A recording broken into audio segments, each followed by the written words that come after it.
Man, hey, that's part of it. I do it as well, so don't feel too bad. But it's all good.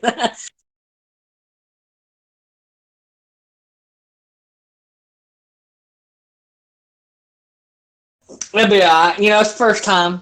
Don't. It's not that big of a deal. So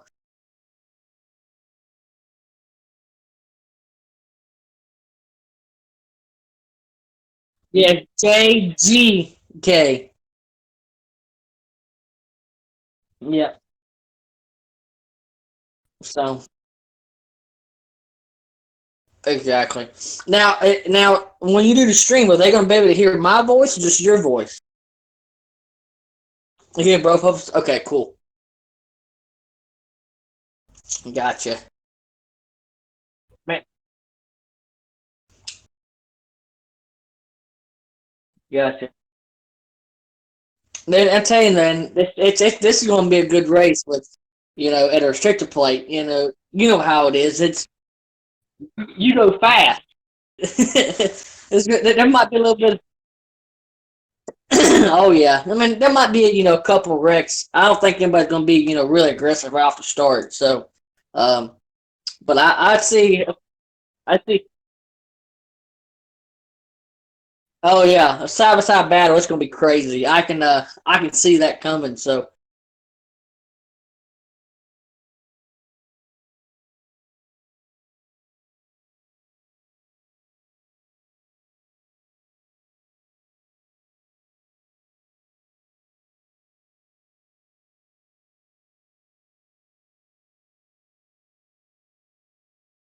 yeah, yep,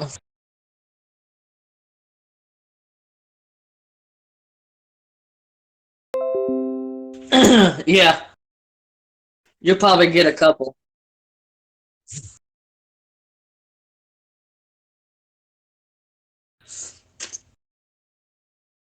But man, like I said, Ryan, these guys here are really good. I mean, they are. You'll see how they race. It's more organized, man. It's pretty cool. I mean, it really is. I got kicked out of it, but it is what it is. But I will never say anything bad about this league. It's very very good league, very clean league, I should say.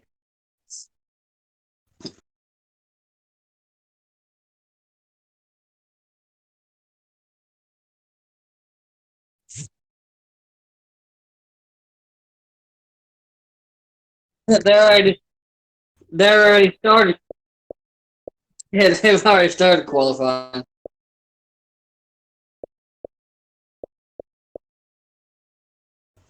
That's up to you.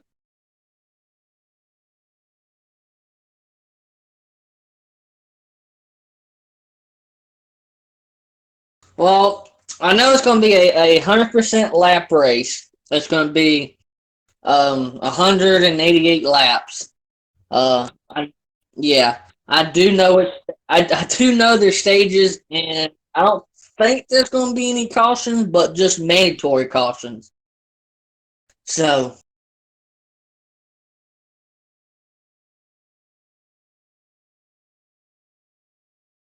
yeah, so it's going to stages. Yeah, it's going to be two stages, then the last stage, and then it's correct. I think it's 60.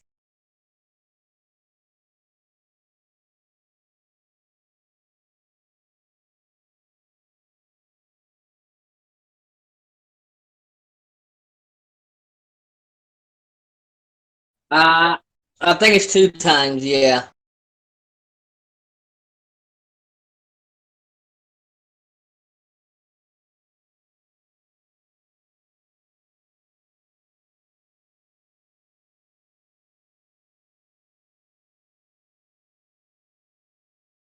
yeah.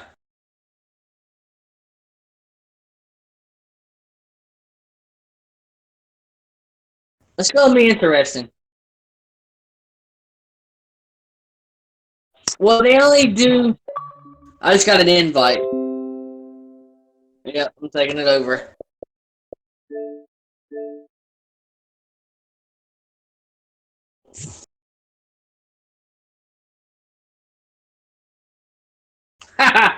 That's cool. Qualify. Go ahead and unmute Kyle for the national anthem.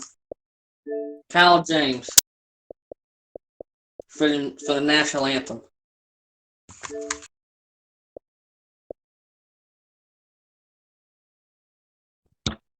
Yeah.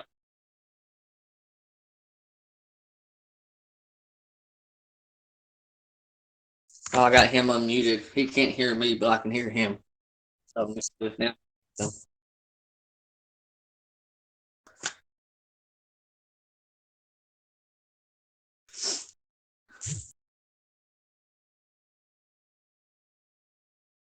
J JGK Racing. So much Jolly is who that is. And who starts on the outside? J Rock. So I do too. I'm waiting for him to talk.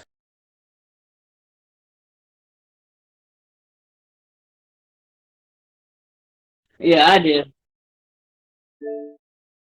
But we are good.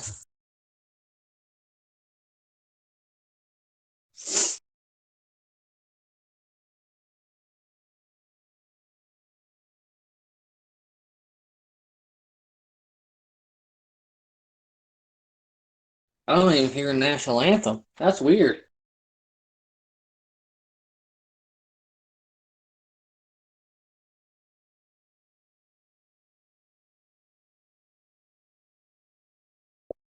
No, give me a second. I'm letting them know to let them turn me on, and for Dodge to get out Yeah, of I the hear group him too. or out of the.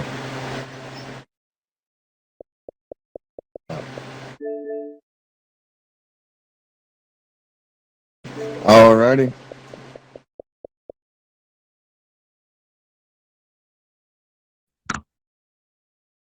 Here to Here we perform the go. national anthem, please welcome from Fort Bragg, North Carolina, the 82nd Airborne Division All-American Chorus.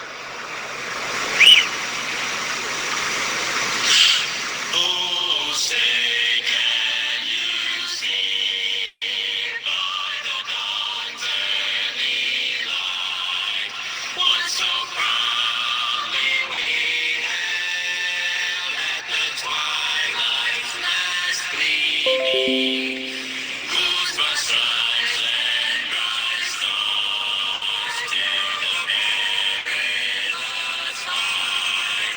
O'er the ramparts we watched, with so gallantly streaming, and the rockets tinkling, the bombs bursting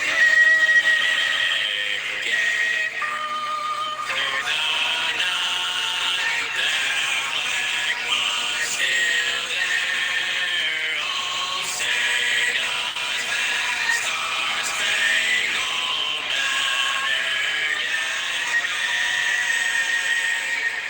o'er the land of the free and the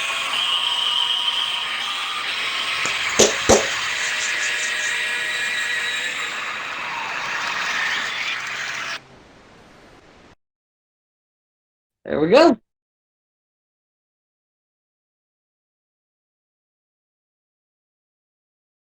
Yes, sir. Let's should we go ahead and start counting down.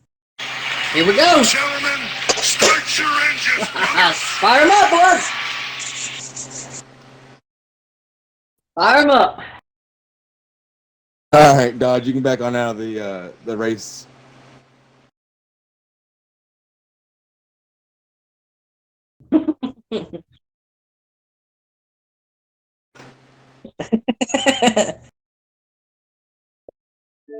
Yep.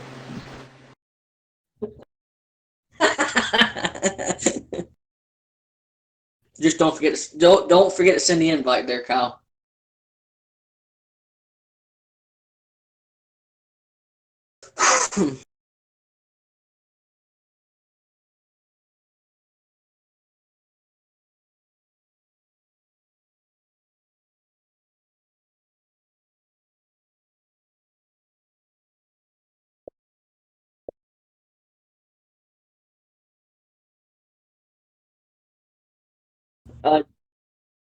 You got a picture of it?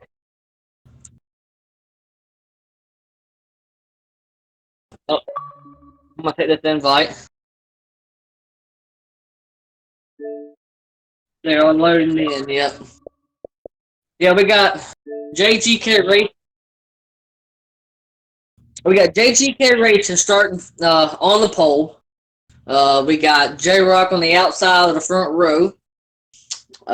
We got Gommel sitting in third. We got Sox sitting in fourth. We got Outcast sitting in fifth. We got Mr. Kyle sitting in sixth. And sitting in seventh, we got Dark.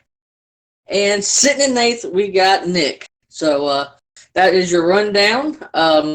Hopefully everything goes good, man. I'm ready for this race, Mike. What about you, bud? This is gonna be a crazy race. It really is. It's gonna be crazy, man. I mean, everybody wants to go fast. You know, a little bit of shake and bake. It could be good.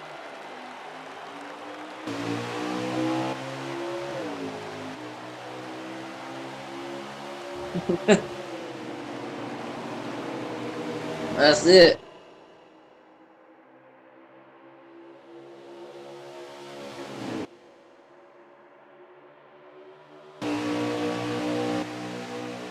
Okay.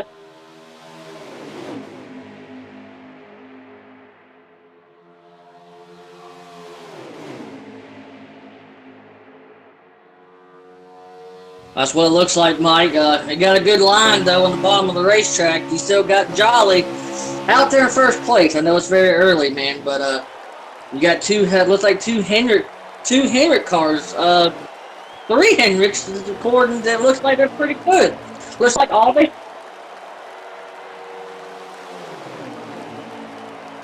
Yep.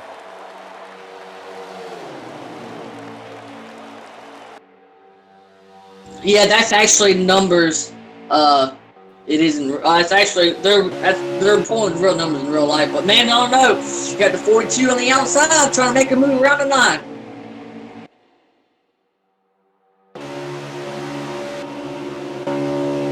Yes, that is. Oh, we got a 9 going up the racetrack just a little bit. And that will be Kyle. It's kind of shoved up the 9. Now we got the 3 lanes in the back. 2 Hendrick cars, the 24 and the 88. Look like they're pulling away just a little bit from third place.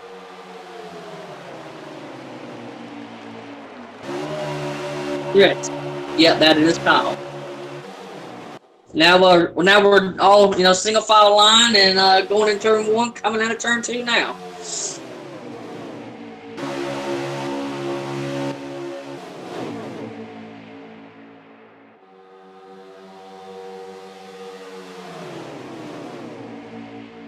Mike, it's gonna be very hard, man, because you know it's gonna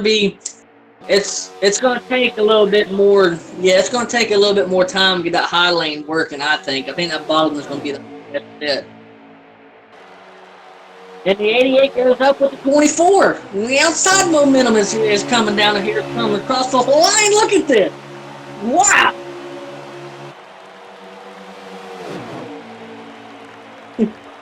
And no, the 24 hits the 1. The 1 goes up and looks like everybody's okay. So we are on the 48s in the wall.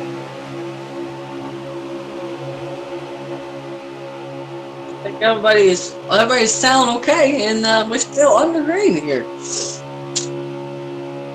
Ooh! Yep. Someone go down below the yellow line. That's the number 9. That's Outcast. But he has a teammate towards the back there, so could he be maybe dropping back to work a strategy maybe with that 48 Ally Chevrolet? It could be. I don't see why not. It could be potentially hedging their bet, so they have 2 cars at the front and 2 cars kind of at the back to play a fuel strategy potentially, so that 2 guys come earlier in the window and basically hang on to the tail end of the lead lap and basically are leading the train. Yeah, I mean that could be a possibility. That could be. I don't know, man. And that would also allow for the 88 and 24 to save a little bit more fuel when after the first pit stop is made by those other two Hendrick Chevrolets, if they are not the guys leading.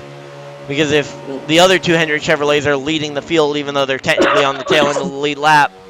Yeah, it's pretty good. I just heard through the 8th radio that he has a plan. Don't know who he's talking to, but he said he does have a plan. I think maybe the 01. Wait, the 01's a Ganassi car. Even he just switched to the 01 instead of the 1 because the regular 1 looks pretty bad in the custom paint booth. Because correct. You got the 42 and the 1 from Chip Ganassi. They're both in here. So. Even though he's technically the 01 on track. But we got to move on the inside lane though. Yeah, here they come. Here they come. That's the 41 actually. That's the Stewart-Haas 41 pushing the 01. Kind of pushed the Chevrolet up. It looks like a. But the 24. Actually, the 42 tried to make up on the top side there. Chip Ganassi car is trying to get up there and try to leave some laps for Chip. Yep. So of course, now I can't be the only one though that at this point has noticed that both the 48 and the 9 have dropped back very considerably, very early in the race, and are drafting together. They're working together, so they won't go a lap down. So that's pretty smart. Now, question is, I guess, is how close can they maintain to the draft? Because of course, you'll go a lap down if you're about. I think you need about to be within I think 5 seconds of the leaders to be able to come to pit road without losing your lap. Which exactly. Yes. Because I know in practice I actually came down when I was 10 seconds behind, and I was not able to. I was able to come out, but you guys were just coming by as well, and there was no chance of me catching on to even the tail end of the draft. Well, now you got the 01 and the 41. The 41 and the 8 is going to try to make something on the outside. But of course, you've got to think if the 01 makes a move, he's got his teammate right in front of him in that 42. That you'd think they would move together, and then the 41's just kind of out here without a teammate, just kind of looking for someone to work with. He doesn't even have a manufactured teammate. He's the only Ford in the race. The 42 and the 88 battling turn 3. Yeah. Who's going to take the lead? Looks like that top side might have the momentum. Oh, the 1. Oh, the momentum. No, it just killed the momentum on the outside. Yeah, the 1 just killed the momentum up there. Wow. Sometimes less is more. I mean, that's right. Those 2 cars were able to stay hooked up better than the 4 cars on the outside lane, because one mistake from the cars in the outside lane, and they're 2 wide battling, just trying to get back into a single file line to just try and draft back up to them. Exactly. Oh, the 42's up the track a little bit. That'll be old J-Rock. He's up there by himself. Oh, now he's not. Now he's got company. Helping outside up the front. Yeah, because here we go, the 88 and the 8 battling for the lead going in turn 3. Now, of course, right now when it comes to them, of course, the Hendrick cars have had a stranglehold on the top spots since the beginning of the race. So I think if any individual driver makes a move, I think the guys that aren't Hendrick Chevrolets are going to be instantly looking to try and make that move work, just to get the Hendrick Chevrolets, try and break them up, or at least get them out of the lead spot. Exactly.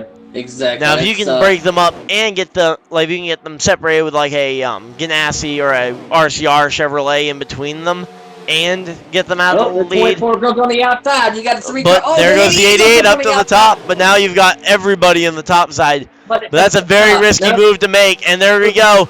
Looks like the 24 got pushing the 24. The 24 is kind of getting shuffled out. Oh, we got a car move. So they were able to make the move. Yeah, good save. They were able to shuffle. They were able to break them up. So basically, that just eliminates the line of defense for Hendrick. Because of course, Hendrick had basically the 24 could do all the blocking. The 88 just had to follow the block that the 24 was making, and not really make too many moves himself. Now he has to be ready to make the moves himself, because he can't just rely that the 8 is going to go to block any run coming, and the 8 will be as friendly as his teammate. You got 2 cars on the outside, 3 Speaking cars of on the the 8, outside. here comes the 8. The 24, and the 41. Yeah, but of course, I mean, that's 3 cars on 3 cars, and if I'm doing my math right, I think that should be just about equal. And the length around the top side is going to make that a hard move to make if you don't get a 4th car involved in that. And of course, the 2nd and 3rd place cars there are both Ganassi Chevrolets. So, do they want to really ditch their their pseudo teammates in the 88 and 24, which are all 4 lined up on the inside line together, or were? Now yeah, you still got that Chip Ganassi car though, man, behind the 88. The 88 looks like it's been strong. But remember, they are also Hendrick Chevrolets, even though they aren't from Team Hendrick. They are Chevrolets with that same engine in them. So, but now those 2 Hendrick cars have gotten linked back up together. 88's been able to lead all the laps so far, though, from the pole position. So far.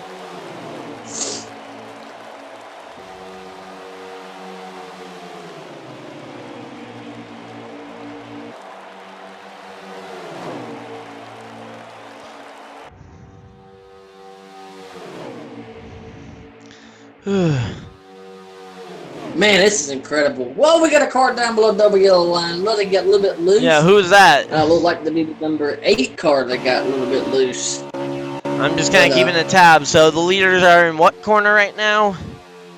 Because the other 2 Hendrick cars just got onto the back straightaway.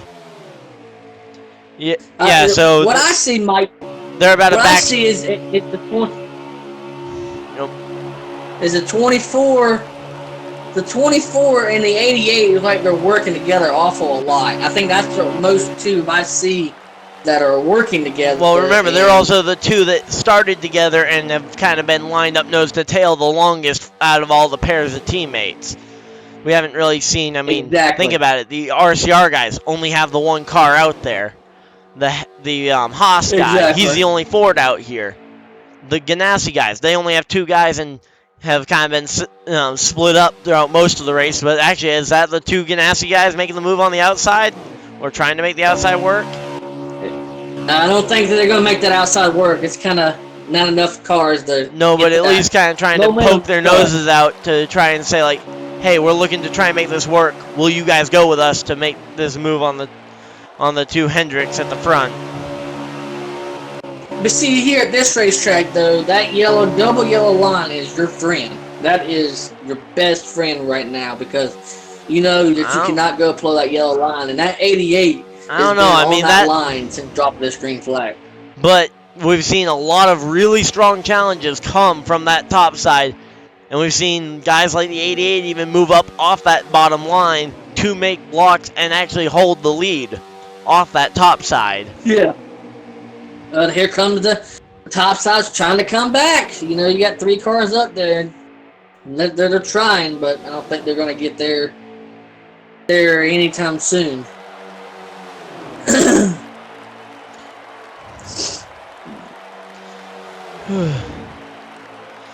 yeah, man, it's a... Question is, though, if you're that 41, what do you do if you're the only non-Chevrolet in the field? What do you do? Like, who do you work with? You've got no other Fords or Toyotas even to work with you against the Chevrolets.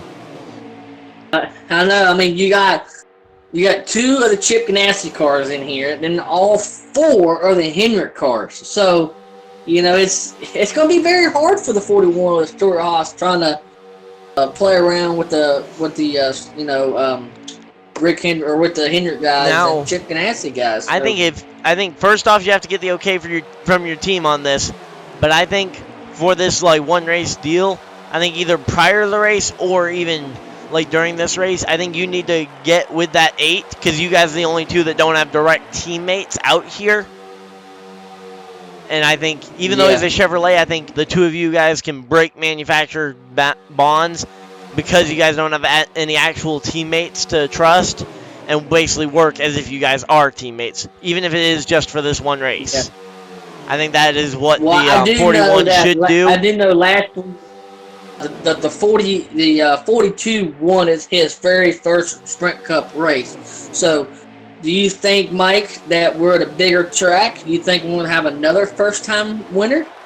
Well, I mean, that's very possible. Oh, we got 3 guys coming. 3, 4. We got pit stop. Oh, uh-oh. Yeah, all pit stops coming. The 41. So we're going to see The 41 missed pit road. first. The 41 has missed pit road, but he slowed down drastically. He is going to lose a lap off of that. No doubt. The 41 has just lost a lap. Good. And let's see, the 2. Well, now look, wait. You have 2 other cars at the very back that did not pit. Yeah, they I was about to say. On the track. Yeah, those 2 stayed out, but the 41 is actually the race leader at the moment. Correct. We'll see who's going to come off pit road first. So you'll watch. Still down pit road. Yeah, so you're going to watch the race off pit road. I'm going to watch these 2 guys that are. We got the other one off pit road first. The 41 is going to be. The other one's out. Okay, so he is effectively the race leader at the moment. Here comes the 8. Here comes the 24. Here comes the 88. 41's going to be hitting pit road this time. I'm almost certain. Oh, the 41 crashed. Oh, we got a 41 around. Yeah, 41 crashed trying to get him. Road. Well, he missed pit road the last time. He was trying to slow down and get to pit road last time, but this time he crashes trying to get down to speed. Oh, man. So that means the new leader should be the 01, if I'm not mistaken. Well, that's depending because, of course, we don't know. Maybe the 9 and 48 could take less fuel or less tires to try and basically keep their lead because they were also on the lead lap and they had no issues getting in and they had to draft the whole time. They didn't have any like misses in their draft, so it's not like, oh, at any point like they got misaligned and got side by side, but yes, the 01 does take the lead though. So the 01 is the leader, but question is, did he take, because it looks like he must have taken next to nothing to have that kind of lead, but he's also got no help. Yeah, he's got no help. He is completely high and dry right now. And in a situation where you're going to need another pit stop before the end of this stage, you're going to lose so much time. But look, though, you got further back in the pack, you got the 88 and the 24 working together, catching that 01. And you've got the 48 and the 8 kind of coming out. Now, could they link together and, like, could both those teams, the Hendrick cars, potentially end up linking together? Like, maybe if these, oh, hello, you still there? I don't know what happened there, but we got it all fixed. Okay. Yeah, I heard the hop out, but yeah. Oh, we got someone hitting pit road there towards the back of the field. That would be the number 8 car. Yeah, number 8 car. He's coming down for a second pit stop. Maybe that's an uncalled or an unmarked or not unscheduled stop. Off sequence. Well, but no, that's his second pit stop of the race. I mean, exactly. He's off. He's not. Something's wrong with that number 8. I think maybe he came down and tried to get an adjustment in, and he didn't get the full adjustment in. And sometimes, I'm sure you know this, if you don't get that full adjustment in, it can make your car terrible. It is very terrible. And here we go. The 8's actually. I'm trying to listen to number 8's radio. Well, the number 8 just got put a lap down there by the 01, so he is now actually a lap down. Yes. So. I can't hear nothing. Can't hear nothing from the 88.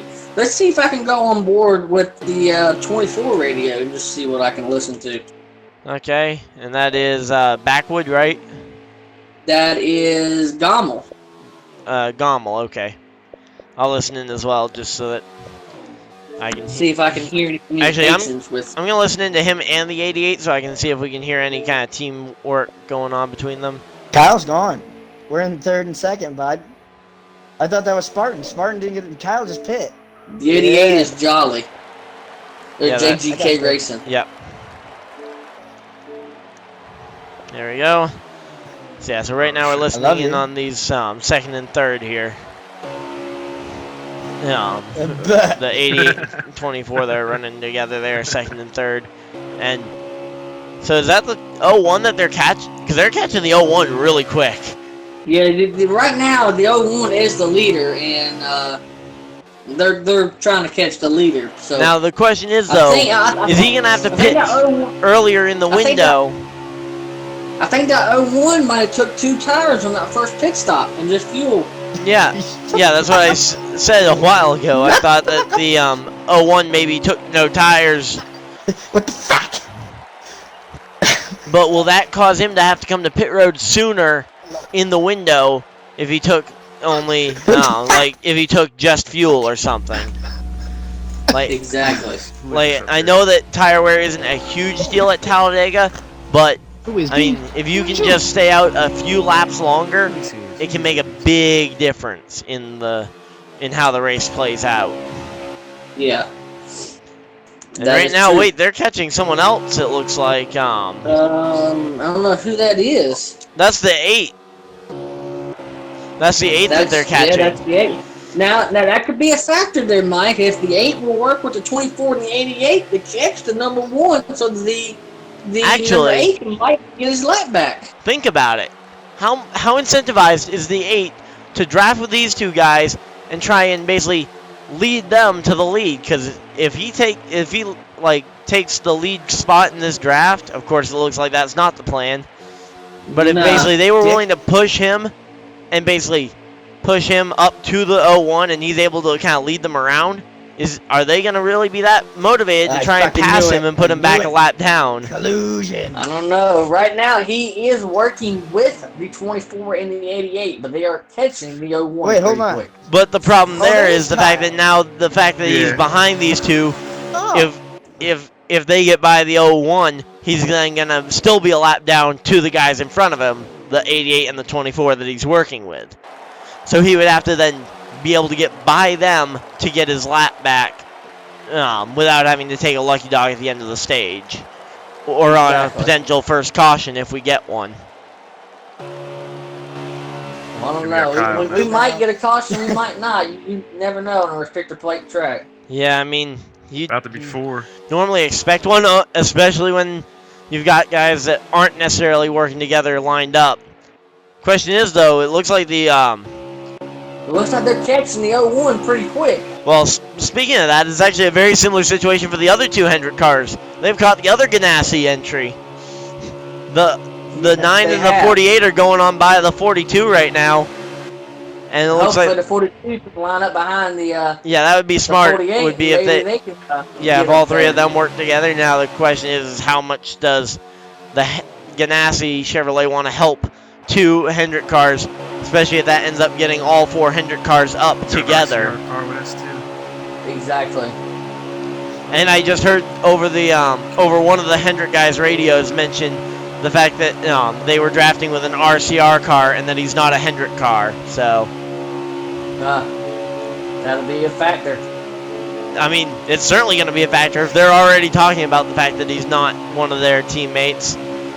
I mean, exactly. Now the problem is that the fact that he's behind them, how much can they really do about the fact that he's not a Ganassi or that he's not a Hendrick Chevrolet? I mean, he's pushing on your back bumper, like you're not just gonna kind of move up the track and let him by because he's not a teammate, but you're also not. I mean, if you're working with him and helping him by, how much more does that help? But there we go. Yep, lead change. 88 to the lead. Yeah, 88 just went right round there. Right, Rocky was sitting still. Yeah, well, I mean, that's what happens when you mix that high line with the low line and a 3-car train that's been hooked up for several laps. I mean, that's basically a nuclear missile going on by. I mean, if you try and get down in front of it and block it, you're going to end up running into the back of it, and it's not going to look pretty. And if you don't, you go out, and if you move out of the way, it's just going to blow on by you to get to its intended destination. So I'm riding with the number 9, 48, and the 42 right now. So. Yeah, so if you can keep us updated on that battle while I'm kind of keeping the eyes on the lead battle. And the 8 and the 01 kind of got a little bit of separation now between themselves and the Hendrick Chevrolets up front. And they're now looking. No, actually, it might be good because now they've actually got a run on the outside. Looked like the 8 might have backed up to make sure he was on the front bumper of the 01 to get a shove, but they got misaligned, and now they're side by side. And now the 8's kind of falling back into line behind the 01 a bit. What's happened to the 41 in all this? Is he just Oh, I mean, look at the 42 oh! up on the racetrack a little bit in turn 3. I thought I just saw the 24 about. Yeah, the 24 just about had the car step out on him there. I just heard from the number 9's radio that the 9 and the 42 is going to switch. So what? The order. Okay. Yep. So the 42 is going to be leading and the 9 is going to be pushing. So. I question that move. Now you got Coble.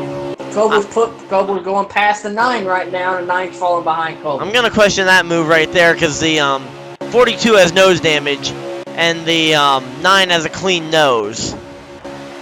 Well, so why I think that's just from the early accident that they got into before they pitted. So I think he's good on his front end. Well, that's if you actually bothered to repair it under the caution or under the green flag pit stop. I mean, do you really give up all that time on the racetrack to repair that right now?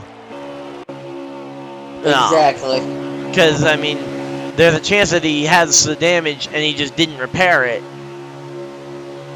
But, I mean, I just don't understand putting the guy out front that has nose damage to the guy that has not had any nose damage, especially considering, and I'm sure you've noticed this in races before, there is that little bit of nose damage that even if you send them in to repair it, will not get fixed.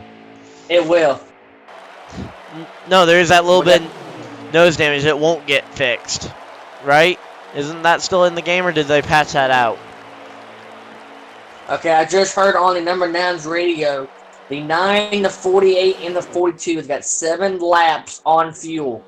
Okay, so I'd assume that the leaders then have about 5 because they came in about 2 laps earlier for pretty much the entire lead pack, so I'd assume that they are going to be about I'm still listening to the 9's radio. 4 or 5 laps out. Maybe I can get some more information. Yeah, so I'd assume this lead group probably coming in the next 4 or 5 laps. Okay, what I just got told is by the 9, when they hit lap. Well, how much do we want to say about their fuel strategy on open airwaves? Well, they done hit like 37 to 40 laps already, according to what I'm hearing on the radio of the number 9. Yeah, and that's actually something we can employ. If we ever need a lap count, you can back out. I can send you another invite, and then you can see the lap count when you rejoin. But exactly. But this lead pack's actually got another car in their sights. That is the 41. This end of this stage is coming up pretty soon too. So I believe that is lap 55. By the way, I just did a little bit of research. Lap 55 should be the stages. So 55, okay. 55, and 110 is the stages. Okay. Which so, makes a little bit more sense because that'll leave it a little bit more balanced at the end of it. Yeah. So far, the 9 has not said anything else on the radio. So I'm gonna go to the. I'm gonna go to 42. I'm kind of curious to know what the 41's gonna do, as all these Chevrolets are catching him real quick, and he's gotten just kind of completely screwed up on this stage strategy. To be honest, it's in his best interest that the 8 gets back on the lead lap, so at least he can get one of his laps back at the caution.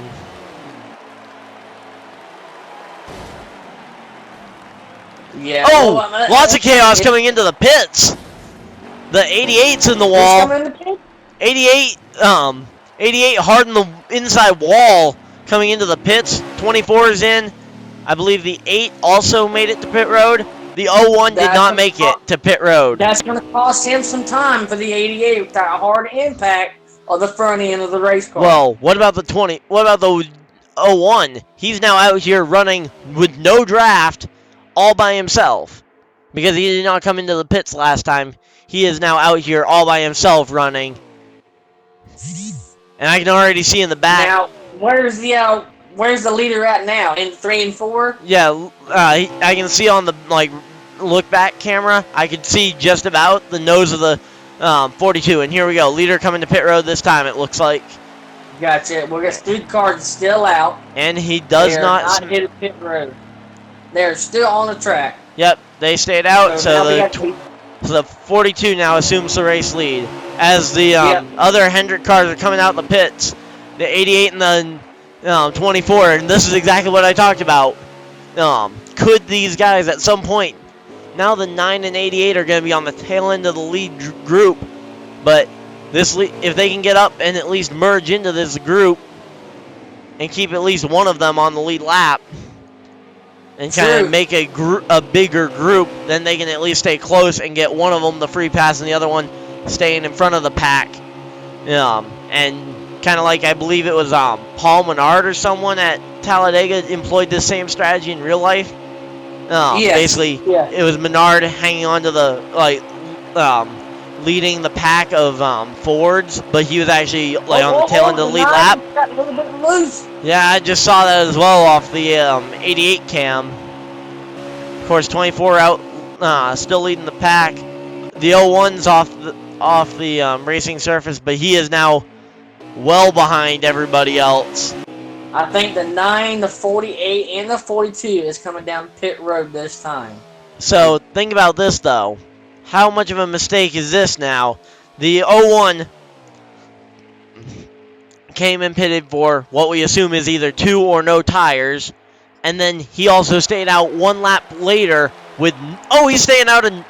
Oh wait, no, he already came to pit road. The 9's coming down pit road. The 9 is on pit road. The 42 is on pit road, and the 48 is on pit road. But how much of a difference is this going to make? Because the 01, think about it. He took either 2 or no tires on the first pit stop, and then ran an extra lap on those old tires with no draft, and now he is about a whole like the other guys are entering 3 as he's exiting 2. And that's the 88 who he was racing with in the same pack for position. So the 01 is still the leader? No, the 01 is not the race leader. Race leader is the 24. 24, 88, and then the 01, I believe, is the running order. The 8, Here though, is... the 9, and here comes the 48. Well, the 41 and the 8 are actually just entering 1, so that could be potentially some guys that could hook up. I said they should be the guys working together, and of course they're now kind of the guys on the back foot because of the way the strategy's kind of fallen. Yeah, I'm on board with the 24 now.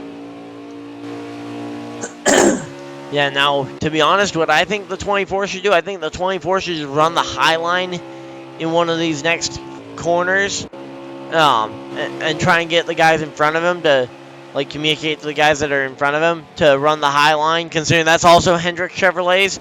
And just kind of get them all to kind of run the high line, let the 88 run the low line, and let him get caught back up to them. Because right now it's Hendrick 1, 2, 3, 4. Because actually I believe the 48 and 9 actually are still out in front leading the race.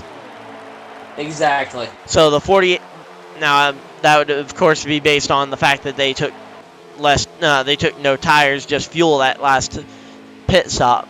But if the 3 Hendrick cars here can get grouped up and then run the high line, and avoid and basically let the 88 run the low line to catch them, and then they could get a 4-car Hendrick draft at the front of the field and attempt to do what Stewart-Haas did last year in the fall Talladega race. Because if they can get all 4 of their cars to the lead at the end of the... It looks like the 24, the 9, and the 48 is catching the 01. It's going to try to catch the 01, excuse me. Okay, so the 01, I'm on board with him right now. He is just getting to the back straightaway. Yes, that's according to my thing. I think the 01 is... Yeah, so I think they definitely can do that. Now the question is do they want to do that, or do they want to continue to leave their teammate struggling back there with no drafting help? Yeah, well now the 24 has just got back up to the front, and now Coble is going to get behind the number 9. Now, right now, I think this Hendrick group, they can afford to now battle basically it out for the extra stage points and whatnot, because they have got such a lead on everybody that they can afford to basically battle with each other for positions as long as they don't wreck the cars. I think now is the time that they can actually race their teammates, which would be very good for this 88 again, because if he can get up there and try and at least be in contention on the final lap of the stage for the spot. Oh, the 41 just threw a massive block. What did the 41? What was the 41 thinking right there? I have no idea. Like, that was a very aggressive block for someone who's just went 2 laps down. Unless the 41 is trying to get out of the 24's way. Well, but he went up. The 24 was up, trying to make a move around him, and the 41 just went right in the way of the 24. I mean, that looked very much like a very aggressive block for someone who's 2 laps down now. Exactly. Might even be 3 laps down. I'm not really sure. I lost track of how many laps down he is.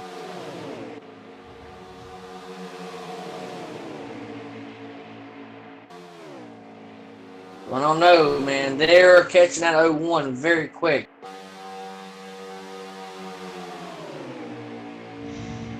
I just got through the number 9's radar. They're running 205 mile an hour.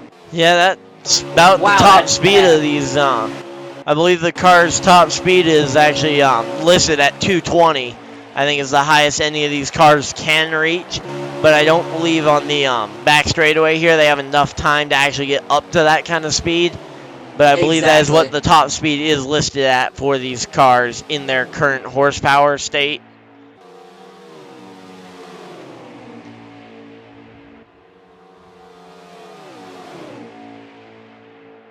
Now they're up there on the 01. What are the other one going to do? The other one's going to jump up to the outside and let them go. Yeah, so I just went and triple checked with Racing Reference to make sure that the 500 that the GEICO 500 is 55-55 and then the rest. Okay. So it is so that is how the stages are broken up. So it's 55-55 and then I believe the final stage will be 78 laps.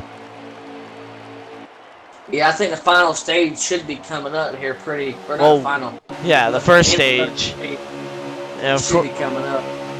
Yeah, and of course, how hard do these Hendrick guys basically race each other for it?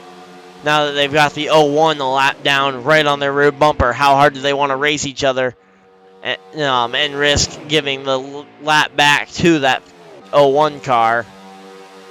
Because of course, right now the 01 I think we all believe is the last car on the lead lap. Exactly. Or is the first car 1 lap down, I mean.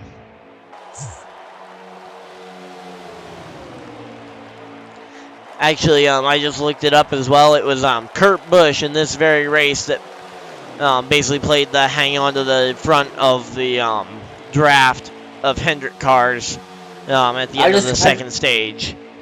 I just got told I just heard the number 9 on the radio that the 9 in the 48 can barely make it on fuel to the end of the stage 1. No, so can that be a factor? The 9 and the 48, right? The 9 and the 48 has enough. Don't know they have enough fuel to make it to the end. Well, think about it. They are following their teammate. So if they need their teammate to slow the pace down, they can. And also, he is braking the air. That just means that it's going to be very hard for the 48 or the 9 to lead any of this race until the final lap of the stage. Exactly. So basically, they just can't make them. Oh, well, that's exactly what they didn't need. Right there. 24 up in the air. That's actually really good for the 24 right there. Believe it or not, because now the 48 is going to be burning more fuel, and we'll have to worry about now, is he going to run out? Now, of course, the 9 will still have the benefit of being in the draft and being able to save that fuel. And the 24 goes back down to block the 01 there. The one's going to try to push the 24 back up to him. Well, to be honest, he's actually keeping the 01 off of them. So I guess these two trying to kind of encourage like these two battling it out for the stage win, while the the 24 basically holds off the 01 almost. Now, of course, if the 24 was close on fuel, And that could also be his way of 24 is saving close fuel. on fuel. I'm saying if the 24 is close on fuel as well, that could be a So way the of him 9, saving fuel. 24, the 48, 9, and 24 is close on fuel then. I haven't been listening in on any of the radios, but if the 24 is close on fuel, hopping in line like this is a good idea. And then you would also start to see them shuffle the 9 to the race lead in a bit to try and basically have him put a shift in at the front of the field and give the 48 a relief. Exactly. Almost like if you're working shifts at a regular business. Everybody does a fairly even shift at the front so one guy isn't just way overworked. Because right now that 40... Now, of course, actually, with that lap car there in the 8, they could alleviate the load on the 48 by just running in behind the 8 and leaving him on whatever lap down he is. Watch what you say, because I got you listening very well. I'm talking to the 9. Oh, you were actually talking to the 9, okay. Yeah, the 9 saying that everybody up in the booth can hear you, anything you say. And I said, yeah, watch what you say. I can hear all about anything you say. Yep. Oh, well, the 48's out of line. Why did the 48 going to the top, and here comes the 8 in the middle of the racetrack. Why would the 48 pull out of line there? That makes no sense. If he's close on fuel, you run behind the 8, let him lead the group a bit, and alleviate some of your fuel burning. Oh, now he's back down. He's back down behind him. So. Okay, that's also not a smart idea. I would have let the 9, like when you split the guy 3 wide like that, I would have let the 9 then take the front shift and you basically use that as your chance to basically, okay, our lead draft is kind of split up. Now let's get the 9 out front to do his shift out front, leading the field. I mean, that's what I would have done in that situation, personally. Would have been to basically say... The 01 has came down pit. What's going on with the 01? That could be a strategy to get some fuel before the end of the stage, trying to make sure that he basically can take less at the stage and try and gain some spots, potentially. But of course, if he's I just heard on the radio the 24 and the 48 is good until the end of stage 1. So there's no fuel problem. Okay, so there's no fuel problem. I'm listening into the 01 right now. Just trying to see if I can hear why he came down pit road right there. 6 laps to go at the end of stage 1. 6 laps to go, okay. So 48 has no issues on fuel? Because he's been out front leading for a while. The 9 has no issue on fuel. Okay. I kind of knew the 9 wouldn't have an issue. I just wasn't sure about the 48, considering how much he's been leading the field tonight. I wish we would have coordinated that a little bit better, because I could have gone out with you guys. It's alright. No big deal. Now, if you're the Hendrick Chevrolets, and you've got this much of a stranglehold on the field, coming to 2 to go, do you guys all come down pit road? 24's coming down. And the 8's coming down pit road. Okay, that seems really weird. I feel like the 3 Hendrick cars at the front of the field should have all stayed out and then all kind of come down at coming to 2 to go, because of course pits don't close until 2 to go, and if all 3 of the leaders hit pit road, that would also open the door for the 88 to come down pit road, and they could all make it before the leader actually hits the start-finish line, and then pit road would be open, all of them could get their service done, and they would be able to stay out and be the leaders at the end of the stage. I mean, that makes the most sense in my opinion, at least. I don't know about you. Oh yeah, yeah. I mean, it makes a lot of sense. Who's this coming out of the pitch right now? I think the Well, it should be 4 laps to go as they cross the line now. Yeah, so that means in 2 laps time, I think. So they're not gonna pit this time, but I think they should pit after one more time round. So they're gonna bypass pit road here. Get further when you're in the playoffs. Yeah. So, Well, I mean, now is the 48 and the 9 going to try to pass 48 for stage point.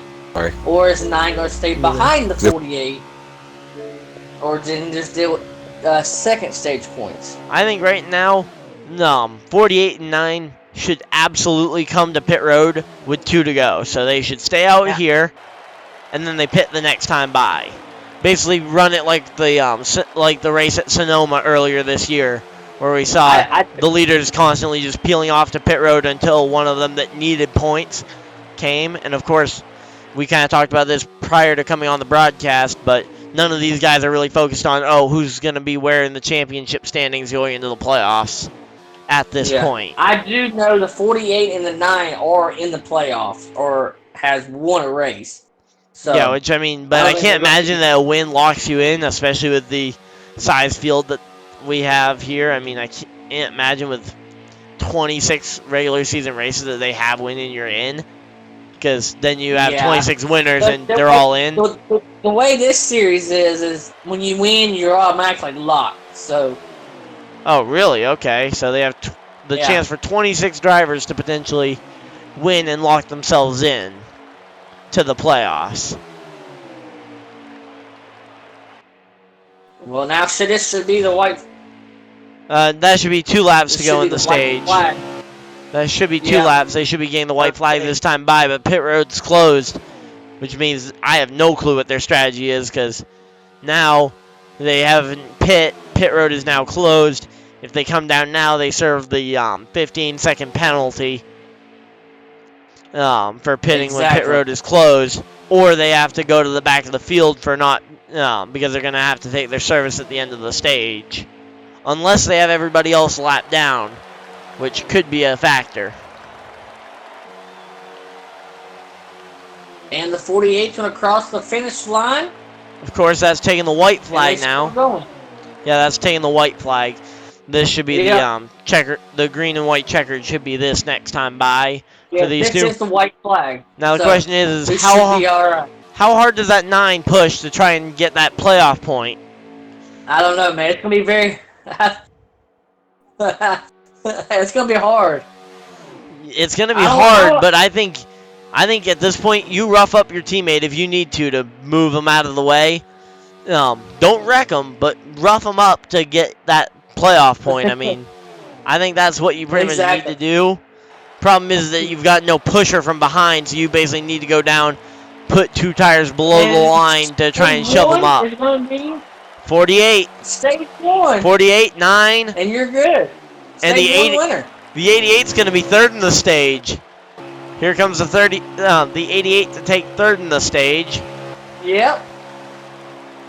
And then it looks like it's going to be next. Put down here with the 8 and the 01 and 24 is pushing, and who's going to get that stage?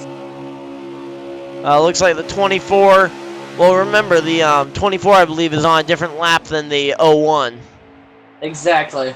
So the 24 has that position over the 01. But the 42 actually just got 4th in the stage. And it looks like the caution's been thrown already for the stage end, so. Stage end, yes. They all kind of just slowed down through the tri-oval there.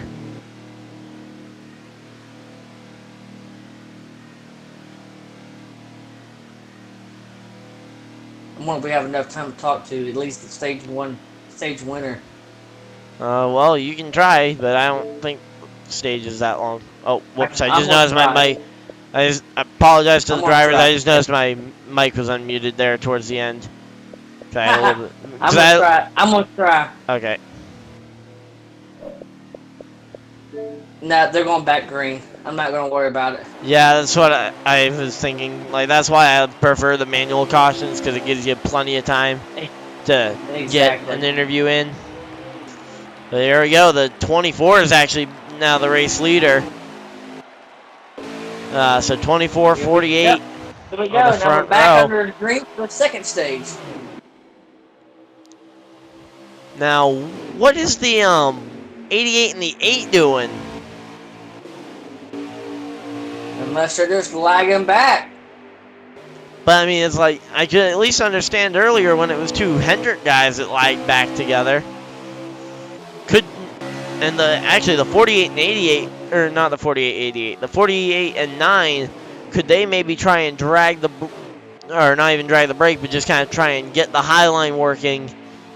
No, try and get the whole field to run the high line to let the 88 try and get back up to them to work with them.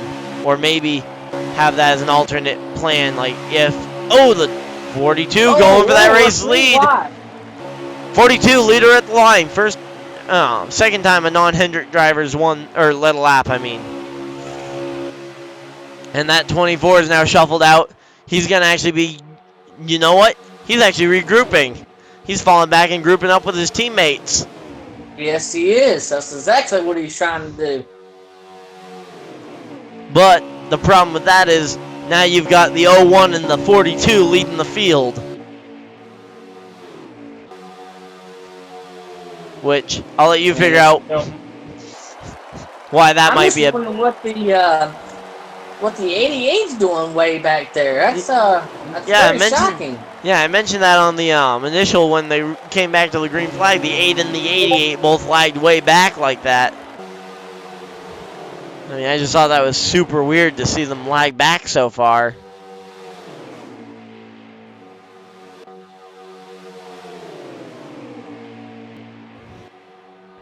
But yeah, now the 48's kind of looking to the outside, but he's got no real help even from his teammates. He got nobody to help him. 24 went up, but had no real momentum or energy behind them.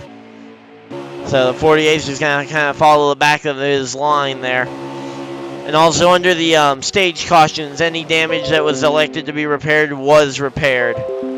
Exactly.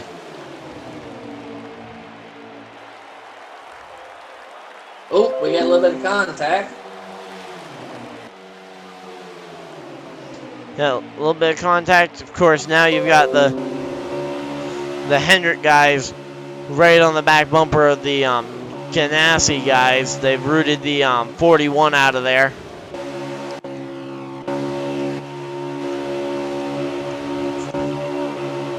Oh, and then they're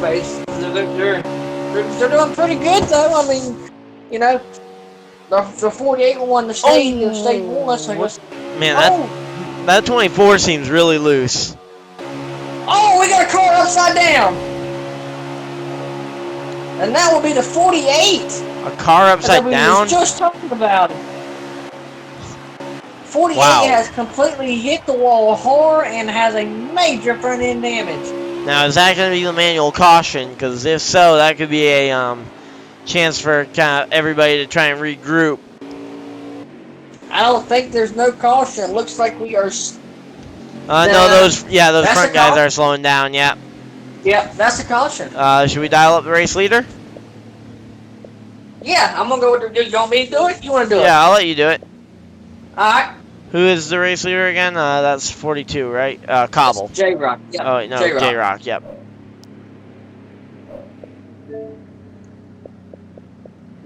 Go ahead when you're ready.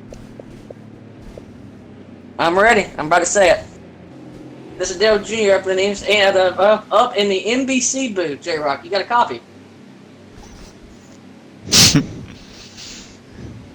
J-Rock, you got a copy? Did you remember how to mute yourself? How you doing? You look pretty strong out there. Looks like you didn't have a good car at the beginning of it, but you're out here leading it. How's the car? Car's good right now. The first stage, I was trying to hang back. Hey, Clixie, how's it going? Stay in the draft, but somebody got a little squirrely, and I had to check up, and I lost the draft. So. Gotcha. Well, I hope you're having fun out there leading. It's fun up here in the booth calling the race, and hope you can stay there, and I'll talk to you in Britchie Lane. I appreciate it, man. Y'all enjoy it. All right, you want to do one, or what's up? All right, you good? Yeah, I'm good. I'm not. Ooh, that's a little bit of it. Good. But yeah, so we see. I'm gonna go with the 48, Cobble. Okay. Coble.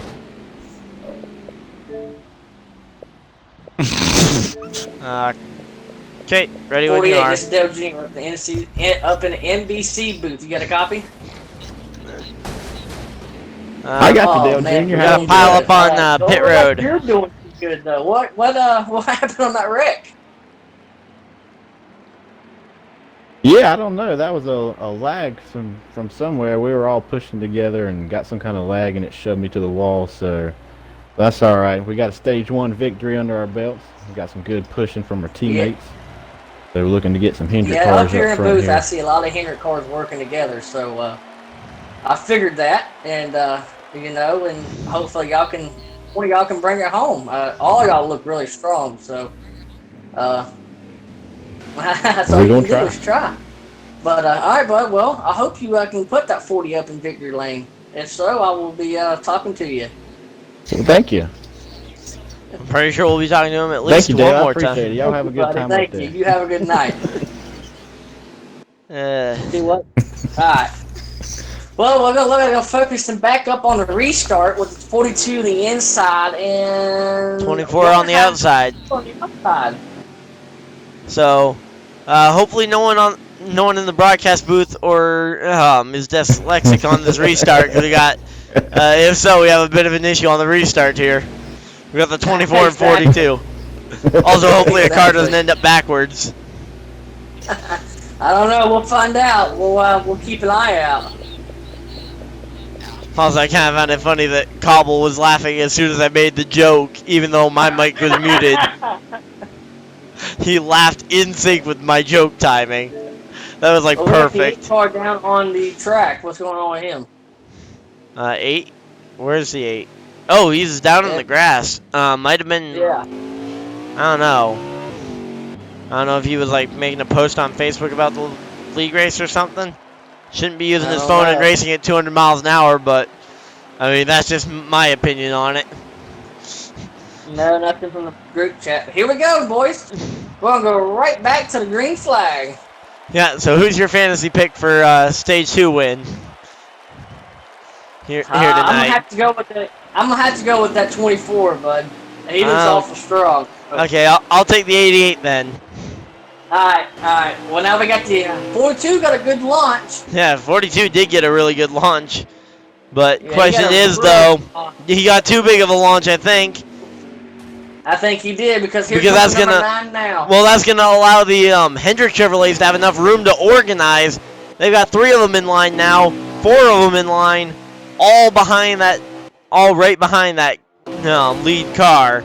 Oh, the 24 gets a little bit squirrely. They've got 4 Hendrick Chevrolets pretty much lined up behind that guy. 24 is the only one that didn't manage to get up into the high line yet. Oh, and the 24 tries to get up there. I don't know, man. That outside running. Look, you got all the Rick Hendrick cars coming to the front. Yeah, except for that 24 kind of got boxed in there with when his teammates made the move and him not being up there with it. So he's going to drop back quite a bit.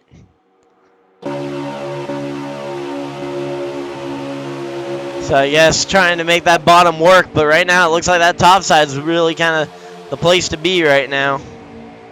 Exactly. That top lane is where you need to be.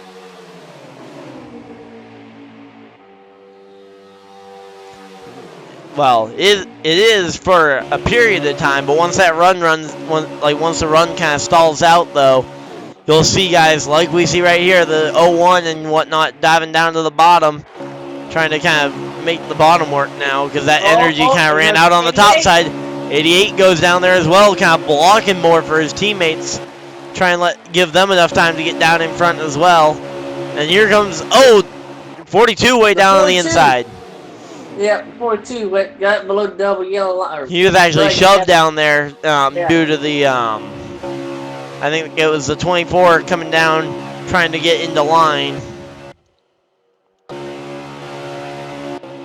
So yeah, he's kind of ended up though cycled out again, kind of towards the back.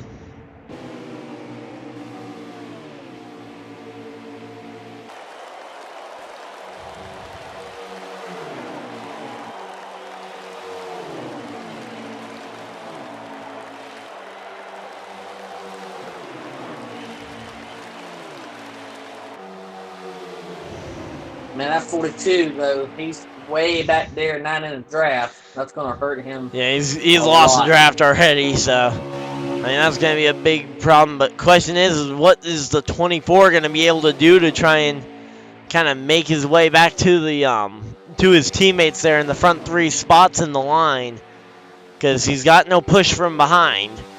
And this is kind of the same thing we saw in the 2017 fall Talladega race in real life, where you had about this same amount of cars on the lead lap at the end of it, and just not enough cars to really make a run happen.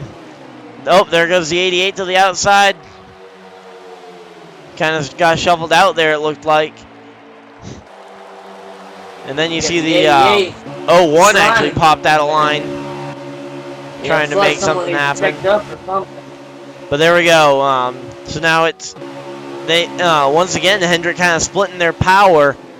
They've left 2 cars leading the field, and they sent 1 car back to go pick up the 24 to try and give him some drafting help to try and get him back through the field as well. Ooh, the 01 up to the top of the track. Contact! 41 in the wall. Now, I don't want to sound a little bit mean, but that really doesn't mean much because of the fact that he's a couple laps down at this point for the 41, but actually he's back up in the fight already. But all this fighting, though, you know what it has done?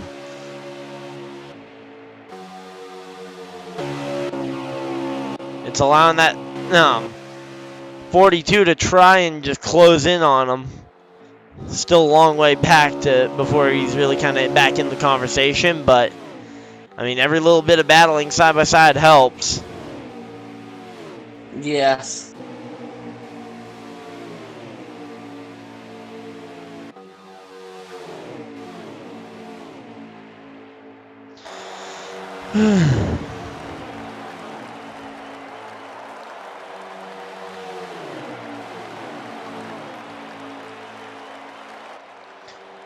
Well, I mean, right now, though, I mean, what do you do if you're these 2 back Hendrick Chevrolets that have kind of started to lose the draft? Along with the 01 of the Ganassi Chevrolet that's kind of back here as well. Do you try and work together, all 3 of you? Do you just try and hook up with your official teammate to try and close back that gap, or how do you close back up in that gap? I don't know, man. I mean, I don't know. It's gonna be pretty interesting, I think. I mean, I don't know. I don't think them people behind or them cars behind them is gonna have enough time to catch them. I mean, yeah, there's a lot of laps. I understand that, but you know, when you have more cars up front and you do less cars in back, that cars up front's gonna pull away from you. You know what I mean? So, yeah, well, unless you. Now, think about it, though, with the fact that the 2 Hendrick Chevrolets are back here and 2 Hendrick Chevrolets lead the field. Could the Hendrick Chevrolets try and drag the line to the top side, which is a slower way around the racetrack overall, and allow basically the other 2 Hendrick Chevrolets to basically run the bottom and try and make up the time that way? Yeah, true. But yeah, I mean, the bottom is the quickest way around, but you can also go to that top, but it will drag them up closer to you if you're up on top. Yeah, that's the thing. If the front 2, because that's half the lead pack, if the front 2 can convince the other 2 in their pack to basically go up the track, or we're gonna basically leave you guys out to dry next time you guys need help. It's like, okay, how much can you really risk? Kind of like, okay, we're not gonna we're gonna just take the advantage here and go on by these guys. Yeah. Or because I think if you're the 8 or the 41, I think you just need to establish that you're willing to work with anybody pretty much. So like if the 9 and 48 say let's run the top side, I think you basically need to go up to the top side because they have the number advantage right now to outnumber you in the draft late in the race. So if they want to lock you out later in the race, or if they want to leave you out to dry, they can. And they'll definitely be nicer if you work with them to help their teammates kind of recatch the draft. So yeah, it's like, okay. I don't know. We'll find out when it comes down to the edge of the wire. I think it's going to be very Very Oh, empty. well, there we go. We see. We got a battle for the lead right now. I was gonna say, we see that they aren't willing to be compliant. But the 41 and 8, I mentioned that those two should hook up and basically be a potent 1-2 combo, and basically try and basically work as teammates together. Because they're the only two out here that don't have actual teammates. Exactly.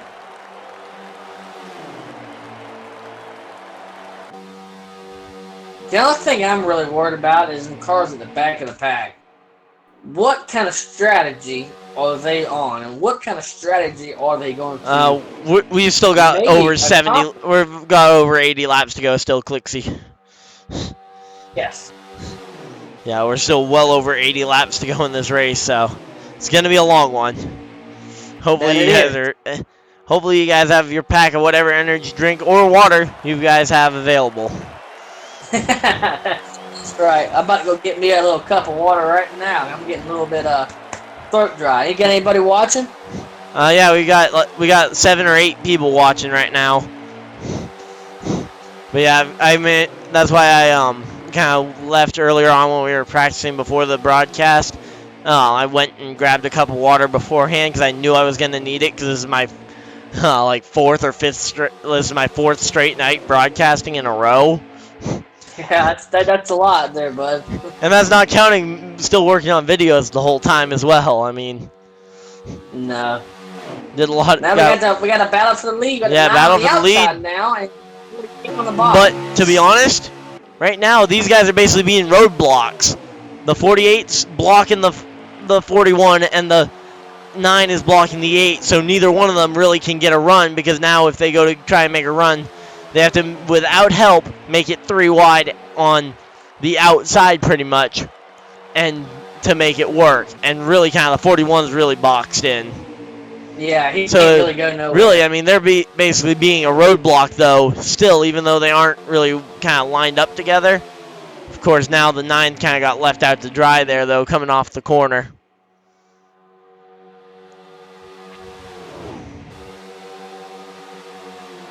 Oh, so 9 kind of got left out to dry, but he's still hanging on to the back of this pack pretty well. And do you know what that running side-by-side did? Look at where the 88 and 24 are. 84 out front. Well, but look at that. The 88 and 24 have been able to kind of run their pack back up to the front while they were battling in 2 side-by-side packs. And they're still battling side-by-side. Yeah, to be honest, this is what Hendrick wants. Hendrick wants the cars side-by-side right now because that'll allow the other 2 Hendrick cars back up into that lead pack and basically battling for the win.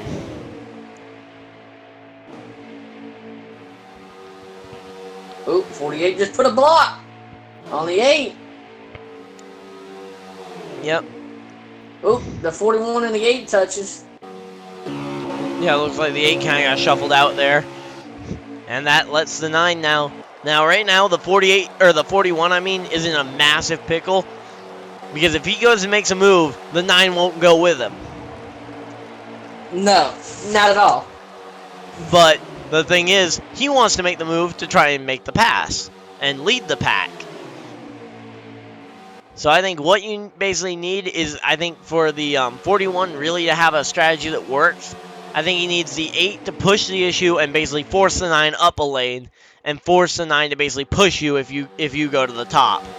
And there we go. He got a slight push there from the 9, and just because the 9 got tight coming off the corner, didn't really work out there though. But I mean, hey, to be honest, I think that's more testing that to see what will happen if you try that later in the race, rather than it being all about, oh, I've got to get to the lead now.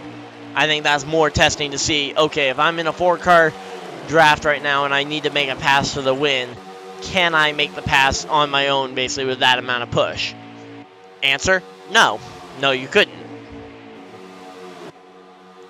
But yeah, but in kind of the same context though, I mean, making that kind of move in the middle of a second stage when you still have 2 pit stops to go in the stage, definitely a lot easier than trying to make the strategy work than trying to make your first kind of attempt at making that kind of move as your race-winning attempt. Because if that had been his race-win attempt, that would have been devastating for him because he was going for something, and of course, if that had been his first attempt, being the race-winning attempt, and that doesn't work, it's like, man, why didn't I try that sooner to know that that wasn't enough push? And also, in that case, he would have also been able to potentially ride second for a while and just ride out the race in second rather than going for the race win and losing 2 spots because of it. Exactly. A Yeah, lot I mean, of it. 100%. You're 100% right. You know. I mean, I just heard on the 48 radio. I think the 48.9 and everybody behind them. Next time by will be pit road. I see quite a few of them kind of ducking down there, kind of teasing that they would be coming. And there we go, the 01. Oh, we got to change in the very back. The back people pitted. Well, the three guys that were off towards the back of the pack come to pit road there.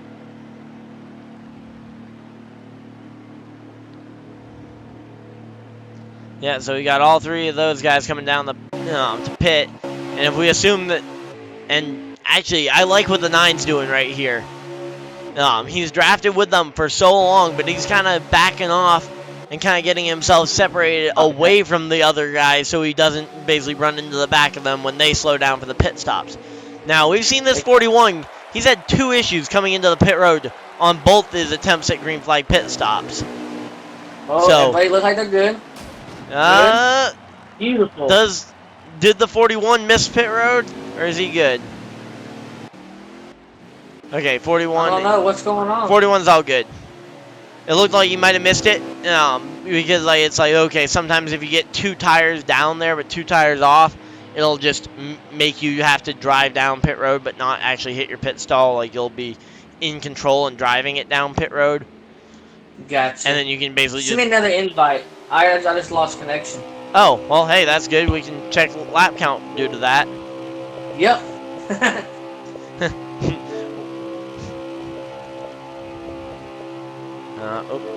Profile card. Invite to. Oh wait, no, sorry. I just sent you a party invite for no reason.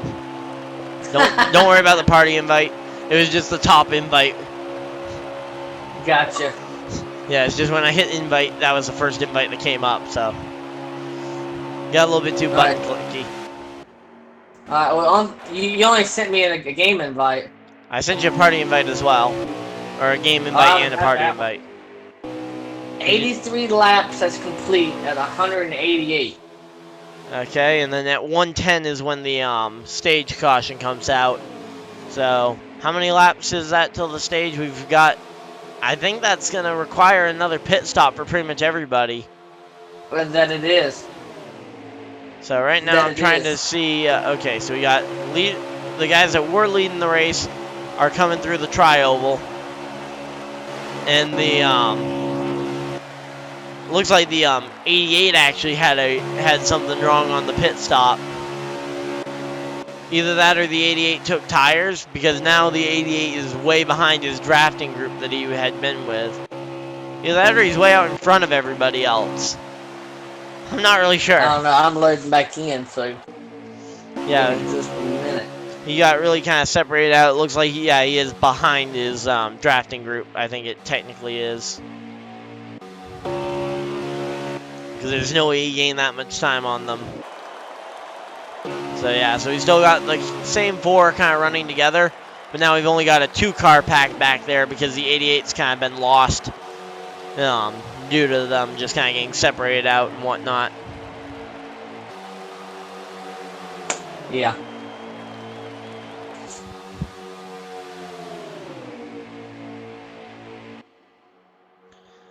But yeah, we thank you guys, by the way, for tuning into the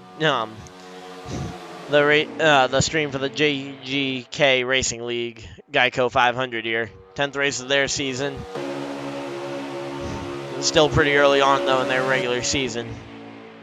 First time for us up in the booth broadcasting for them. Yeah, first time for us up in the booth, but 10th race of their season, so. They've raced with each other quite a bit from the sounds of it. So who's actually leading this thing then? 48. The 48 pack is still the lead pack, and the others are still trying to catch up. And the 42 and 48, or not 48, 42 and 88 have both kind of been lost to the shuffle on the pit stops. You know, kind of just ended up in no man's land right now.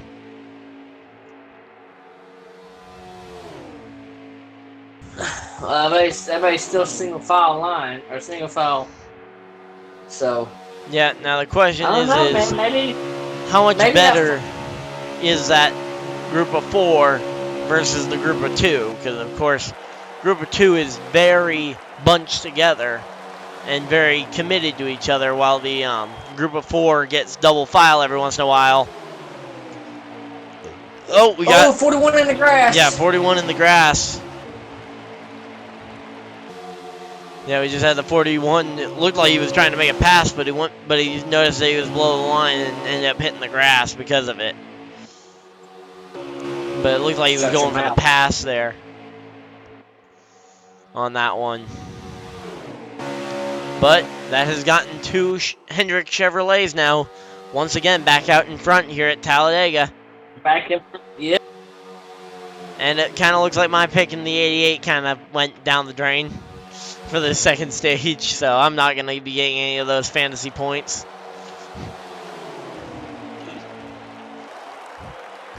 Right? Your pick's the 9, right? You picked the 9, right, for the second stage? I picked. Or I think I picked the 9. I don't remember exactly what I picked. I think I picked the 9. I thought you picked. No, I said you picked either 9 or 24. I don't remember which one. That's a 24. That's who I picked. Okay, so we've kind of both been kind of shuffled out, unless we get a really good pit stop here for either one of us getting any of those fantasy points. What's that, like 5 fantasy points if you get the stage, if you pick the stages right, or something like that? I don't know. I hope they 24. You know, get a stage win, but yeah, he's kind of stuck there though, back working with the 01, but only the 01 is kind of back there, as opposed to the 48 and 9, who are kind of both up here leading the field.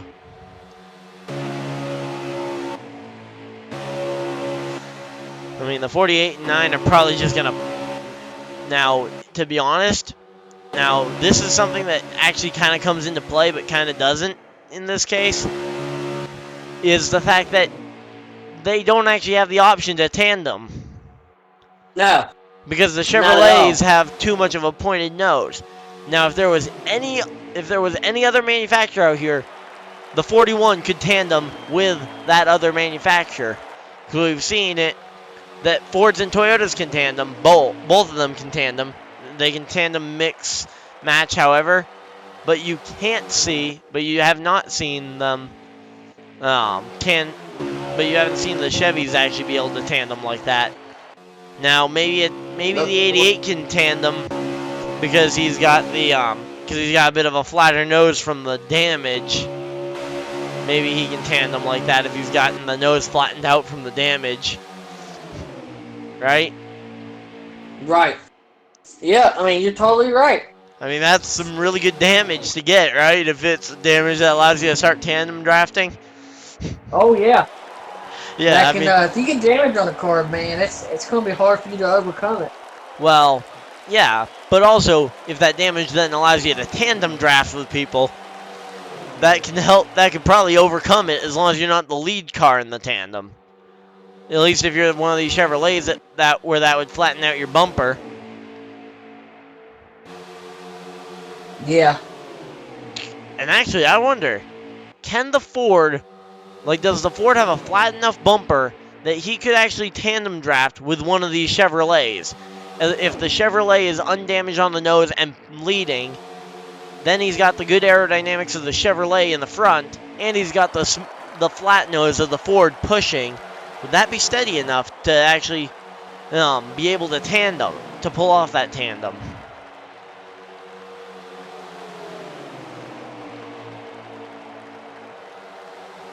You there?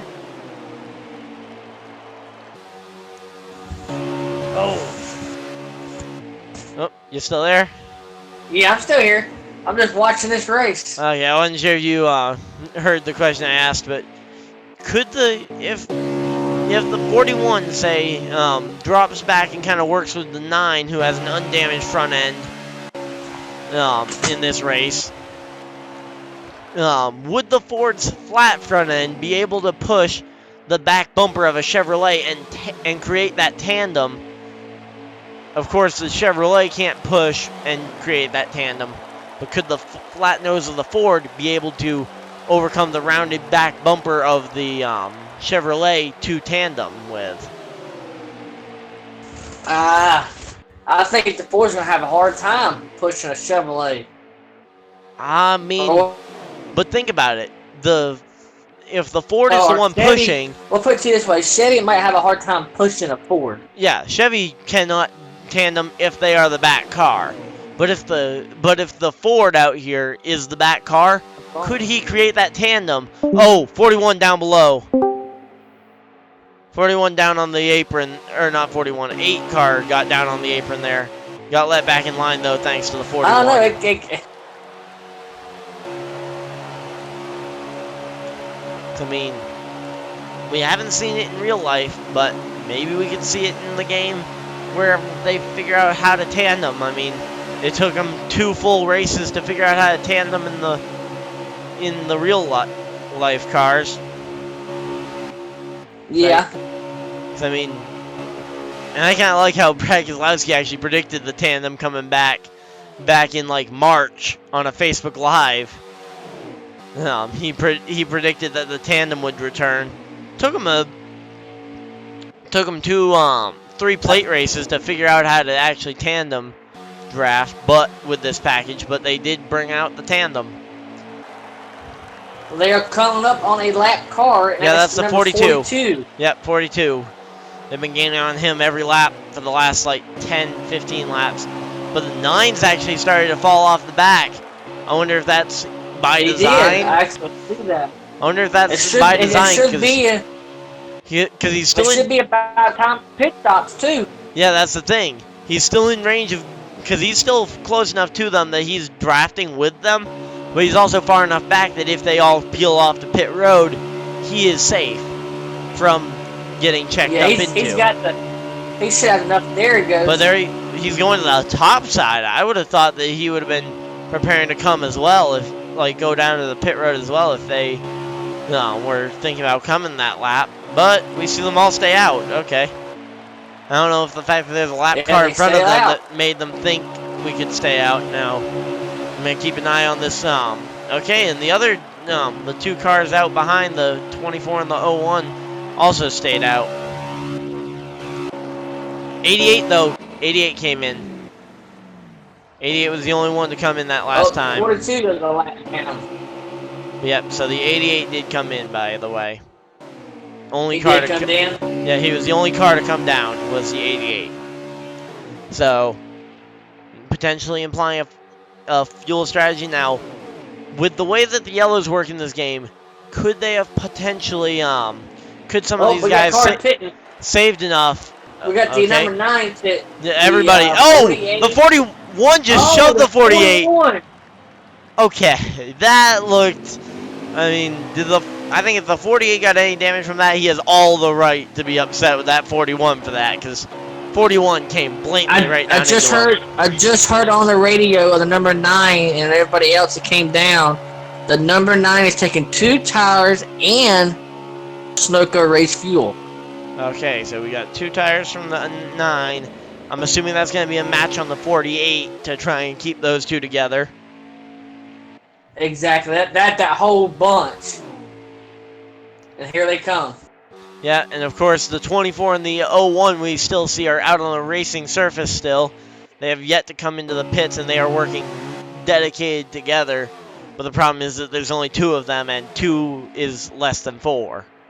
Last time I checked. I mean, if someone wants to double check my math on that, but they continue to stay out. So the 24 is actually, I believe, the race leader at the current moment.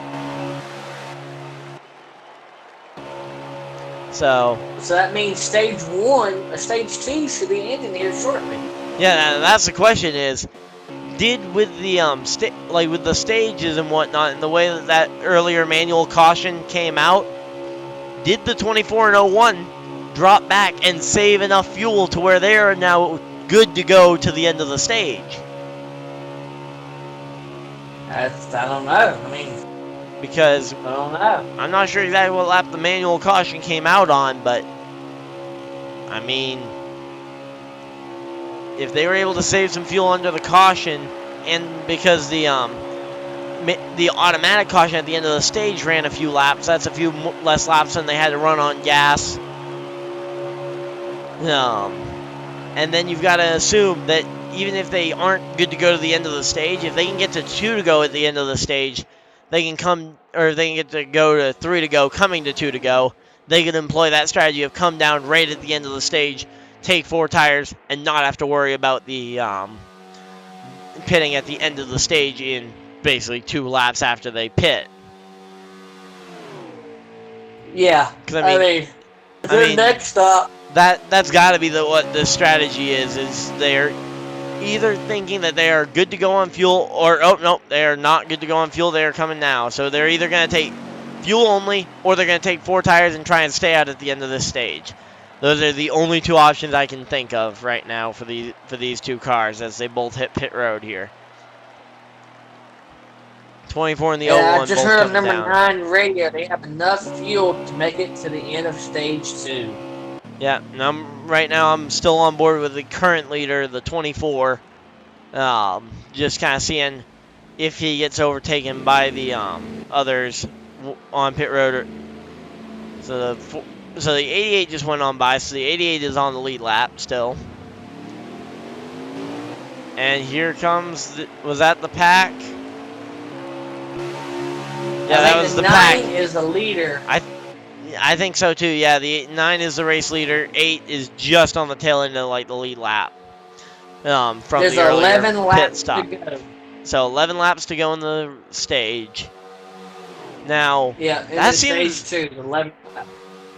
Okay, so that doesn't really work for either strategy that I thought. So, I mean, unless they took gas only there, I mean, that's like the only strategy that really would have worked in that situation, because you can't really take 4 tires now and expect to be able to stay out at the end of the stage, because that's half a fuel stint that you would have run on those same tires.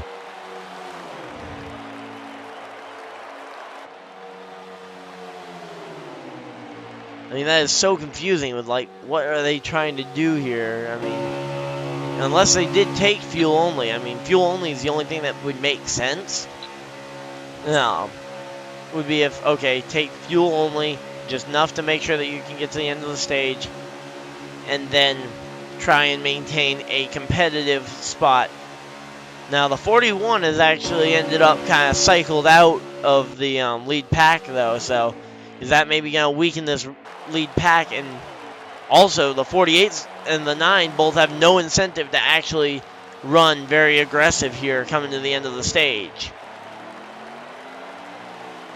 Unless they want to put the 8 a lap down here. That is the only reason they would run any real level of aggression. Because the next car that they're coming up to lap is the 88. And I don't think they will put the 88 a lap down. I think they will try and keep that 88 on the tail end of the lead lap so you can restart with the leaders and not kind of have to take the free pass. Though maybe they implement that strategy of basically, okay, 88 gets the free pass, and that'll take the free pass away from someone like the 8 or the 41, who have kind of had unfortunate incidences earlier in the race.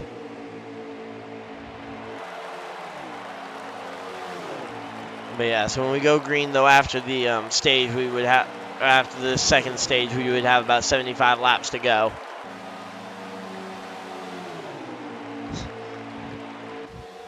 But yeah, ironically, I still think this isn't even gonna be my second longest stream ever.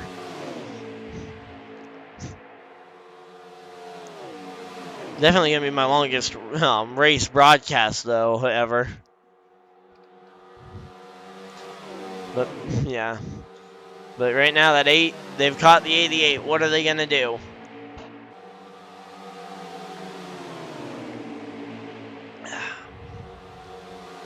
Okay, what? Okay, that's really surprising. Why did they lap the 88? Dodd, you might need to help explain this one to me. What's the logic for the 9 and the 48 lapping the 88 here coming to the end of the stage? Now they certainly won't make a move on the 8. I can't imagine they make a move on the 8 unless they can get the 88 past the 8 as well.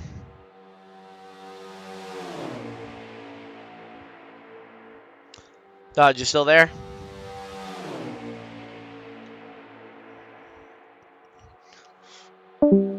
Nope.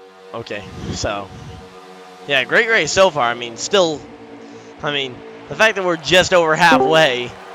Dodge, you there? Are you there? Yeah, I'm here. Okay. Back to what I was saying. I think the 88 is the first car a lap down, and the 8 car is not a lap down. So maybe the 9 and the 48. But yeah, but then that means that they absolutely cannot be aggressive on this 8 car, or even aggressive with each other to try and battle for the stage win. Really, because if they accidentally put the 8 lap down coming to the line, trying to battle with each other for the stage win, then that messes their teammate out of the free pass position, which is not necessarily a good thing. So it's like they cannot even be aggressive for the stage win with each other, because if they accidentally get by that 8, and to be honest, I think if I'm the 8, I think I actually try and coming to the line, try and like brake check just so I get the free pass and I keep the 88 off the lead lap. I think that would be it would be a really mean strategy, but it would be a way to keep that 88 off the lead lap and out of and trying to keep him out of contention. Because getting a lap back on pace at Talladega is nearly impossible. So he would either have to hope for a manual caution, which has been very rare tonight, or he would have to. Yeah, we only had one caution out of this whole night. Yeah, that wasn't for one caution for contact. We've had the stage caution as well. Do you count stage cautions as a caution in a race? Because it's like, I mean, technically, yes, they are a caution flag, and they are added to the caution count. So we will never have a caution-free race again, but I don't really call caution stages. Caution. I just call it the end of stage. Okay. Yeah, I don't call cautions. Yeah, it's just like so weird on like all the technical terminology and all that. But so, what does the 9 or what does the 48 do here? Because of course he wants to win the stage. He wants to sweep the stages, but he can't really be aggressive on the 9 to try and pass the 9, because then he risks ending up having to try and pass the 8 as well, which at that point, then you're putting your teammate off the lead lap and out of the free pass position. Exactly. So what do you do if you're the 48 coming to the end of the stage? I don't know, man. Do you just shut up right in line and go for and just take second place in the stage? I mean, the 9 he finished second. He pushed the 48 to the stage. So I kind of see that working in this stage as well. And if you're the 8, do you maybe run the high line coming through the tri-oval on the final lap to try and end up just about 1 lap down, so you get the free pass and you stick that 88 a lap down at the end of the stage? I don't know. I kind of stay behind the 8 and leave the 88 1 lap down. No, I'm saying if you're the 8, I think if you're the 8, I think you pull up into the second lane, coming through the tri-oval on the coming to the checkered flag in the stage, trying to make sure that the Hendrick Chevrolets can't keep their teammate on the lead lap via the free pass. Exactly. I think if you're the 8, I think that's the strategy to go with. I mean, yes, it's very mean, and certainly the 88, 9, and 48 won't be very happy with you, but you keep the 88 basically out of contention, and 48 up in the wall. 48 contact with the wall, and that basically confirms that it's going to be a 9 and 8 contest to the finish line. Now I think the 8 could even make that move sooner Now, if the 8 can get behind the 9 and basically let the 9 and just kind of ride behind the 9, what can the 9 do from that position? If the 8 is able to get behind the 9 and basically into now, the free. now the 9's trying to come on the outside What? of the 8, and the 8's battling. What is the 9 doing here? I guess, I don't know. Is that the lead or? That can't be the lead. They would have been more aggressive for that lead if it had been the lead. That's definitely a lap car. I mean, unless that car is already over a lap down, like if it's going to be. Oh, the 9, it's the 8. Oh man, they are making a ton of contact. Oh, the 8 runs through the grass, up into the 9, doors the 9. Oh, up into the wall, and that is the stage. I gotta dial up that driver. Hold on a second. Wait, who? Wow. 8 or 9? The 8. Okay, that's Kyle.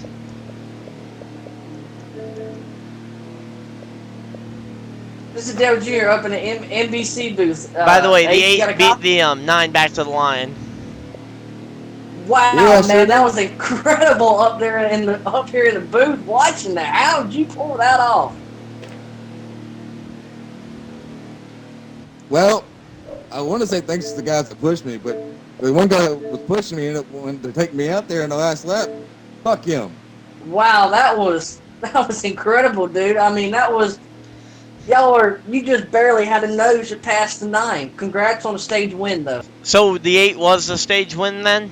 Thank you. Yes. So, Yes. I hope maybe you can get up there and win a race, but I'm gonna let you go back. I know the restart's about to start.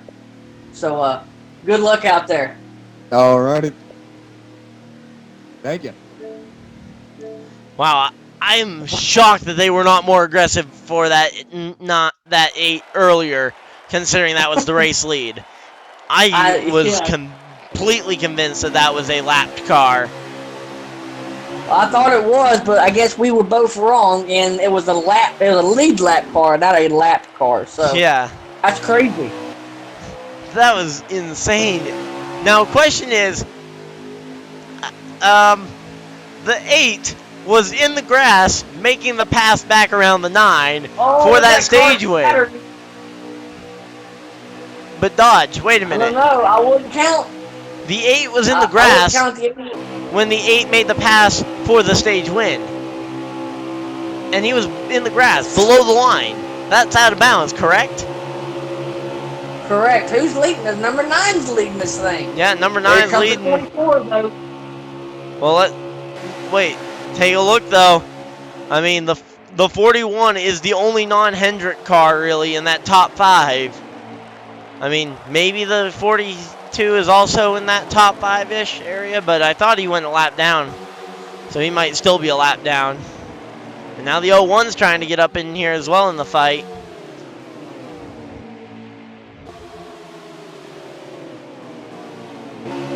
There we go. That 01 now is taking the 3rd spot from them.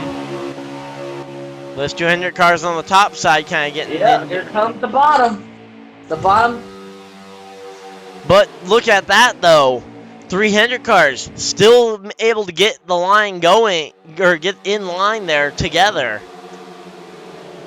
I mean, I get that. I mean, we got roughly 74 laps to go, by the way. Coming to the line this time. It should be 74 this time. Wire now. It's going to get very antsy. Everybody's going to get completely wild, and with these laps winding down, it's going to be crazy. Yeah. Now the question is, now that they've got that high side working, now the Hendrick cars have the illusion of a high line working. Do they now all dive to the bottom and basically leave the 01 out to dry and try and get down to their teammate? Nope, they're kind of boxed up there now to kind of go for it. And here comes the 01 on the outside right now in between 3 and 4. Now he's coming off of 4, and 9's got no help. 9's got the 41, but and as I said, if they can get that, I don't know if they can get the tandem working with that combo, but that would be the combo to get the tandem working. You've got a clean nose of the Camaro and the pushing nose of the Ford. I mean, that's what I went back and said. I don't think I don't see the Chevrolet pushing the Ford, but I do see the Ford pushing the Chevrolet. But is that going to be able to create that tandem? Like, yes, it'll be able to work as a push, but can it really tandem? Because the tandem is different than just a push. True. But now we got the 4 Hendrick cars all on the top side right now, all in on line. top. Now, what can So the can they 41 have and the enough 01 in 'em do? to Ironically, that was keep that going? if you think about it, driver-wise, 41 and the 1 kind of working together, kind of ironic, right? Very ironic. But there Now we you go. got Yep, those Hendrick cars. all 4 of the Hendrick cars out front. There they Now, are. yep, all 4 of them. There you go. And there you go. You lay down that, and we've got 10 people watching the stream as the Hendrick train takes the lead. Wow, 10 people? Yeah. Can you see who's all watching? I don't have a clue who's watching, except for I'm sure one of them's Clixie, because Clixie's been in the chat. But there we go. 48 kind of down on the apron, kind of letting whoever's that is behind him get kind of right up on his rear end.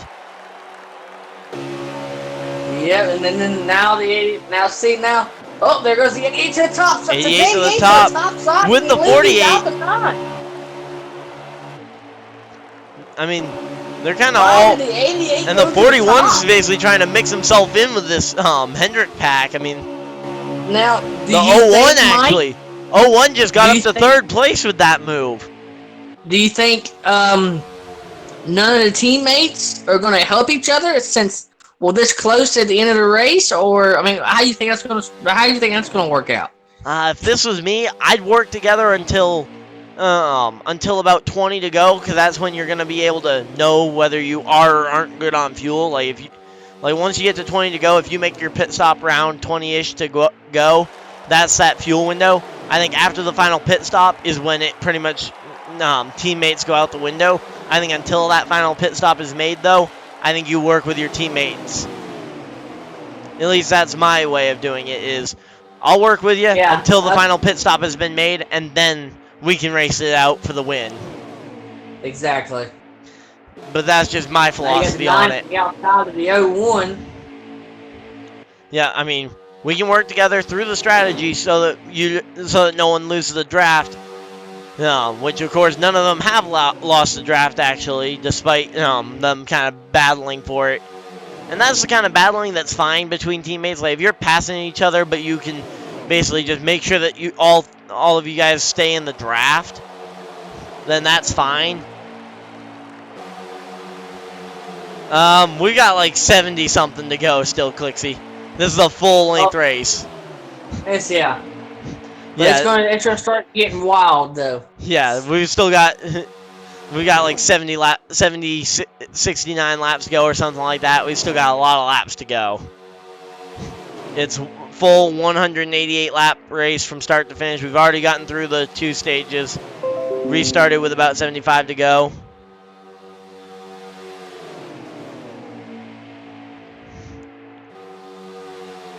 Man, the outside lane, they're trying to make something, happen, but it's just not working very well. Yeah, they're trying, but it's hard to make that out. Now it's hard to make the outside lane work. Yeah, it's 100% from start to finish. So yeah, that's why it's so much longer than most of my usual ones.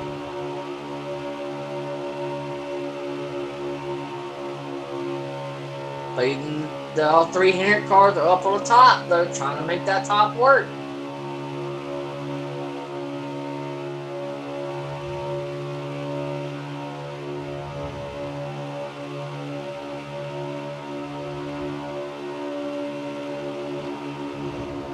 You there? Yeah, I'm still here. Sorry, I was... Man, those Hendrick cars, though, they've now got the train going on the inside line. Oh, but they leave enough of a gap, though. The 01's able to slide in line. And look at who's winning this thing. The 24. The one I call is probably going to win this race tonight. Yeah. But the question is, though, how do these Hendrick Chevrolets try and group up here? Do they all go to the top side to try and kind of down the back straightaway to try and basically draft that top line and get that whole thing working? I don't know.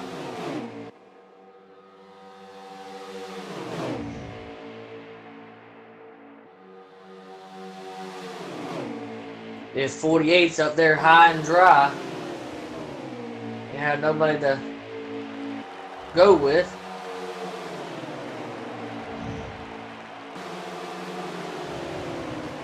But they're all this double file line on the bottom side. So Yeah, anything, they're single file on the anything bottom can happen. line with the occasional poke out. Now the question is, though, now that there's a 2-car buffer between the two sets of Hendrick pairs, do the Hendrick cars all kind of... I think if you're the 88, I think you back up to the bumper of the...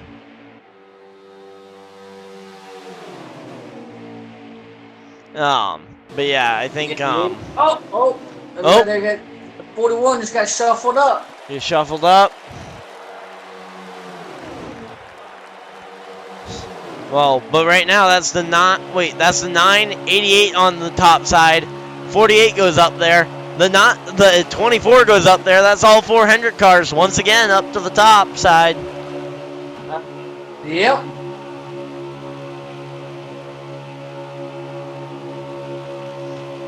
But man, 188 laps are definitely going to be a long race here tonight, though.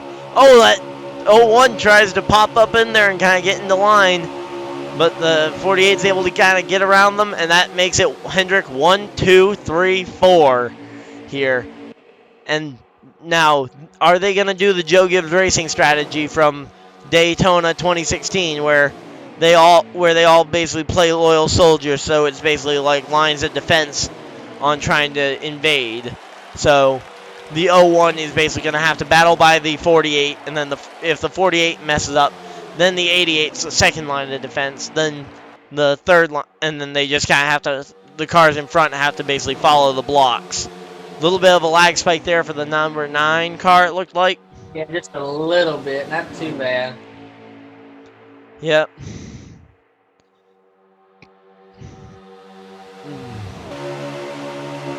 But there we go. Now there's that push coming from the top side. Question is what are these front 2 Hendrick cars going to do? Are they going to slide up in front and try and take the momentum away? Or are they going to just commit to the bottom line and hope it works? And there we go. The 24 goes up the track. That kind of leaves the 9 out to dry on the bottom. Unless they can get that tandem working with that 41. We haven't really seen the strength of that out of that Ford, really, to be able to kind of push the Chevrolet into a tandem. But there we go. Contact with the 48. That's going to put the 48 24 1-2. Yep. Just like they were for the championship for how many straight years? Was it just like 24-48, 1-2 in the championship? Yeah, I know. I'm going to try to get in one of their radios to see what they're saying today or tonight. 48 just got shoved up the track, though, by the 88. Then goes to the back of the line. So he's going to be going to the back of the line. 88, though, still stays in line with his teammates. Just came on the radio, the number 9 pit strategy. 5 laps to go. 5 laps. Fuel. 5 laps to go on fuel, which I don't know how. I mean, if we assume that they went back green at 88 to go, or not 88 to go. I'm gonna get my calculator out right here. So if we assume they went green with 75 to go, and you want to split that down the middle, you can't. Okay, so it is impossible to make it on one stop. They're going to have to employ a 2-stop strategy here for pretty much everybody. Now, if you want to employ the 2-stop strategy, divide it up into thirds for equal runs. Uh-oh.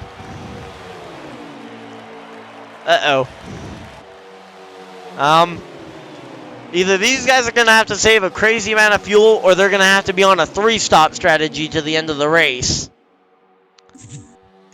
Assuming it stays green.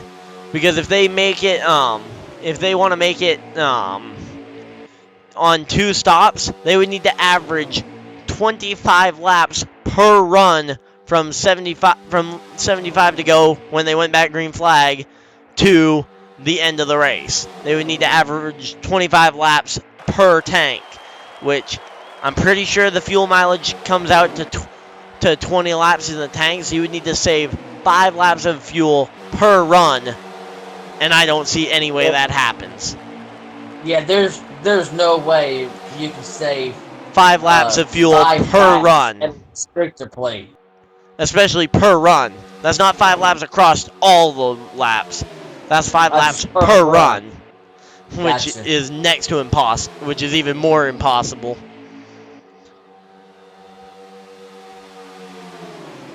Yeah, I mean, I don't see any way that now they you can... got all 4 Hendrick cars are now together, and Chip Ganassi and Stewart-Haas is back there behind them. And even on a 4-stop strategy, they can't run too aggressive because that's still 18.75 laps per run if you're splitting it perfectly evenly. So that's averaging about 19 laps per run on that fuel. And if the fuel tank is 20-ish, I mean, you're really kind of stretching the fuel there to even make it on a 3-stop strategy. So maybe we could even see someone employ a 4-stop strategy.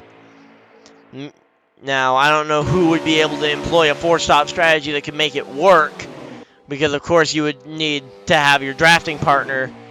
I guess if the 01 and the 41 can figure out the tandem, and the 2 of them can basically tandem for the laps when they don't have a draft from the rest of the group that's on the 3-stop strategy, then we could have the that kind of shift. But for the most part, I think this race is going to come down to a...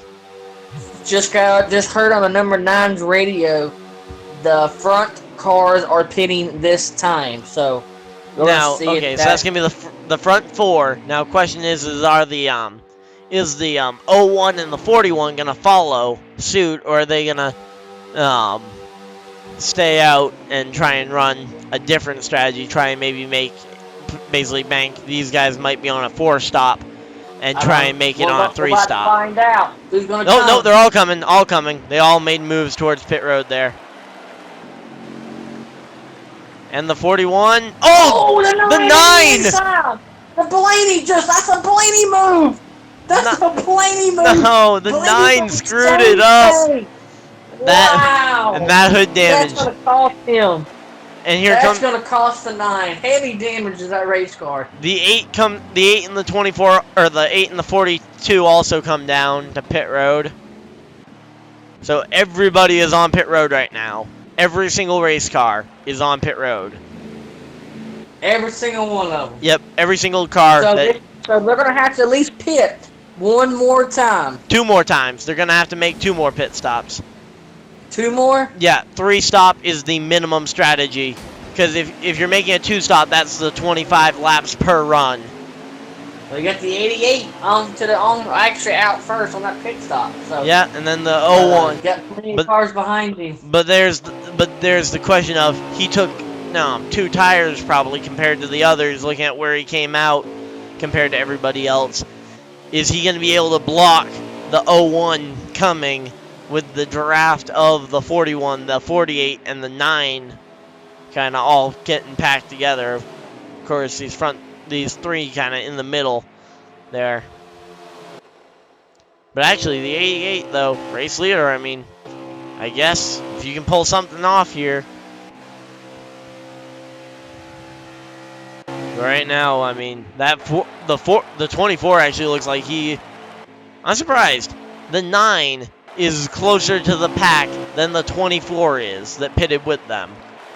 Like, that's pretty crazy. What issue did the 24 have on his pit stop that he lost the draft completely, or did he get out in front of everybody else? There's no way. No, he didn't get out in front of everybody else. He's out behind everybody else. I just don't know what he did, because the 9 demolished his race car, and he's still up in the front pack, pretty much. Well, apparently he didn't have that big of a damage that we thought he had, but according to our screen, it looked like he fought pretty good. Well, here's the thing: if the AI took over before he hit the wall, all that damage was nothing. Even though it's visually, it looks that way, none of it's real damage if the AI driver took over before he smacked the wall. Even though the smacking of the wall was no doubt his fault, like him getting out of control coming down to pit road, if he hit the timing line and the AI driver took over before he smacked the wall, the damage is nothing. It'll just be a visual thing, Well, which right of now, course. The 88's all by himself. And he's going to get reeled in real quick. And it looks like the 48 kind of let off to kind of go back and get the 9, which, I mean, good play on your part, but now you've got to try and run down this front pack again. But you got to think that the 1 and the 41 has not had a win, and you think they're going to try to split the Hendrick cars up, so the Hendrick cars can't work together. But the other thing is that how well are these teammates that have been drafting together the entire race? I mean, the 9 and 48 were the first kind of when they had the first initial split early on in the race. These were the two that were drafting together. How much more are they going to be able to draft together because they've raced together all race long compared to the 41 and the And there goes the 01 to the outside of the 88. But how well are the 01 and the 41 3 wide for the lead? But yeah, but with the 41 and the 01, are they really going to be able to draft together that well when they haven't really been basically a 2-car draft all day? Like, they have not been the 2-car combo all day. And I don't think that 88 is really going to be that obliged to help. He's probably just going to hang on with a toe, but he's not going to actually do any pushing, probably. At least if he's smart, he wouldn't do any pushing here. Oh, looks like a little bit of a lag back from the 01, causing the 88 to kind of drop back. Either that or 88 dragged the brake a little bit to avoid pushing the other two and basically just taking the toe. Which right here, this is a really good draft. 88. It looks like the 88's. That's what I said. Slowing up. It looked like down the back straightaway, either a lag back from the 01 or the 88 trying to slow back down so he can go draft with his teammates. Now I thought he was. That's what it looked like. Now I thought he was gonna. That's what it looks like. He's trying to pick his teammates up. Now I thought he was gonna slow down. I thought he was gonna slow down a little bit and basically just be in between the two packs. Basically just stay close enough to the other cars that you can stay in their draft, but not be pushing them and not helping them speed up any, but just kind of following in their line and basically getting towed along by their draft. Since all 3 of the Hendrick cars are hooked up, will they catch the leaders? Yep, and then I guess the other question is, what do they do about the 24? Do they just say, sorry, you're lost? Because the 24 is kind of all on his own, about to get caught by the 42 and the 8, coming out of turn 4 now. So they're a considerable amount behind this pack, and they're about a half a racetrack behind the pack. So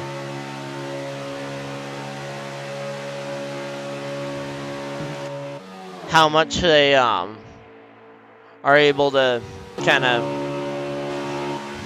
Like how much they're able to pull back. I mean, the 24 is pretty much out of this race unless a caution comes out because he's a half track behind, which, I mean, a half track is impossible to pull back. I mean, I can't imagine that that there's any real game that can be played at that point to pull that one back. I don't know. It'd be interesting. There we go, the 88. Though all 3 of these guys, they're really tightly packed together. They're coming. Yeah. Question is, what is Oh, the 48 or the 41. I mean, into the wall hard. What happened there? Is that a caution? Or is it still on green? It looks like they're still green, but the looked like the 41 tried to, or the 01 tried to push the 41 and just got him, just misaligned the bumper a little bit with that Chevrolet nose and sent the 41 hard into the outside wall he's going to be fading fast and hoping for a caution. Who is the 41? Is that that's the 41 Moist, is right? Let me get I don't back to know who that 41 is. ass. Hold on a second, I'll tell you. Yeah, it's Moist. Yes. Somebody's that's who it is. ass. Yeah, so I just tuned into his radio to see if we can hear anything about like him calling for a caution or something off of that, because I mean that was in no way Anybody's really ass. his fault, and if his car is majorly damaged from that, I mean, I get that it's not necessarily a 2-car incident, but it very much was not his fault, and now his car is Who wants damaged. to run that back the Well, that's different right Your there. car Y'all train the 9 idea, working come with the on. 01. Oh, yeah. 41 will push. Out there. Yeah, not there working with he's bargaining with the guys at the front, trying to see who will back up to him because he says he's willing to push. But there we go, the 9 though on the outside. the 48 doesn't look 3. Wow, What? going in turn 3. Why are they 3? Why I'm did an the idiot. To downshift down the backstretch. I just didn't realize where my thumb was at. Oh, 41's absolutely messed up unless the caution comes out as well. Because he just he actually downshifted on the back straightaway accidentally. So, Oh, that's what caused it. well, no, that's something on top of the fact that he has all that damage. There's 6, 7, Gotcha. 8. Yeah. 6th, 7th, and 8th. They are way back because they are a 3-car draft way off the pace at this point. About a I'm gonna half try track to behind. Except wreck one of them I'll try to listen to motherfuckers the and give us a VHS caution. radio. Yeah, I'm just kind of listening in right now on the 41's radio. But yeah, he's Just take out a whole ass quarter panel. I won't judge. he's just basically bargaining, trying to get a caution or 5th through 8, something. love you for it. He's just basically seeing like, okay, who's around that can I'm wreck. such a fucking idiot! Oh, well, yeah, that basically sums up. He just called himself an you know what idiot. Oh, I'll let you fill in the blank there. That's a driver's mistake. That's a driver's area. You can't Yeah. blame nobody but his. Oh no, he was calling himself a you know what idiot. He wasn't blaming someone else. He was calling himself that. Gotcha. Yeah. Sorry, guys, about the inconvenient language there. Yeah, inconvenient language, yep. Oh man. But now we got the 01 though. He's still up here. Yeah, he's still up there. And he's lurking. There we go. He's up in front of the other Hendrick train. I'm surprised the Hendrick train was willing to push him on that outside lane, and they didn't stick with the 88, really. I mean, 48 went back down to kind of help the 88 out. Also, I can kind of tell they didn't coordinate the paints, like the number fonts, because the 48's got the cut numbers, which, to be honest, I actually like a lot more than I thought I would when they were first revealed that they had the like cut numbers or whatever. I like them a lot more than I initially thought I would. Exactly.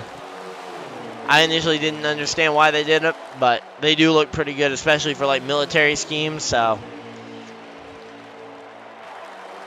But yeah, it's getting to that point in the night, though, that everybody's just kind of starting to tune out because it's just getting late and everybody's got work tomorrow. So, How many people are watching?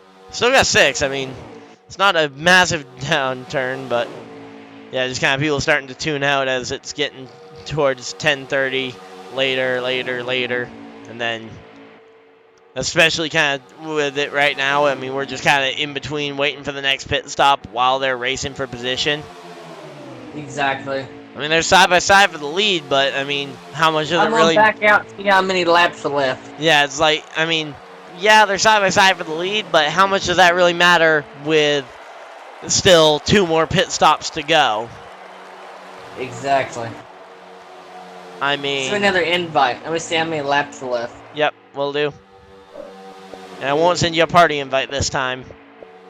Yeah, don't send me that one.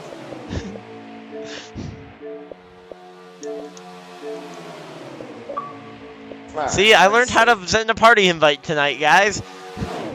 This is a really big accomplishment. I learned how to send a game invite instead of a party invite.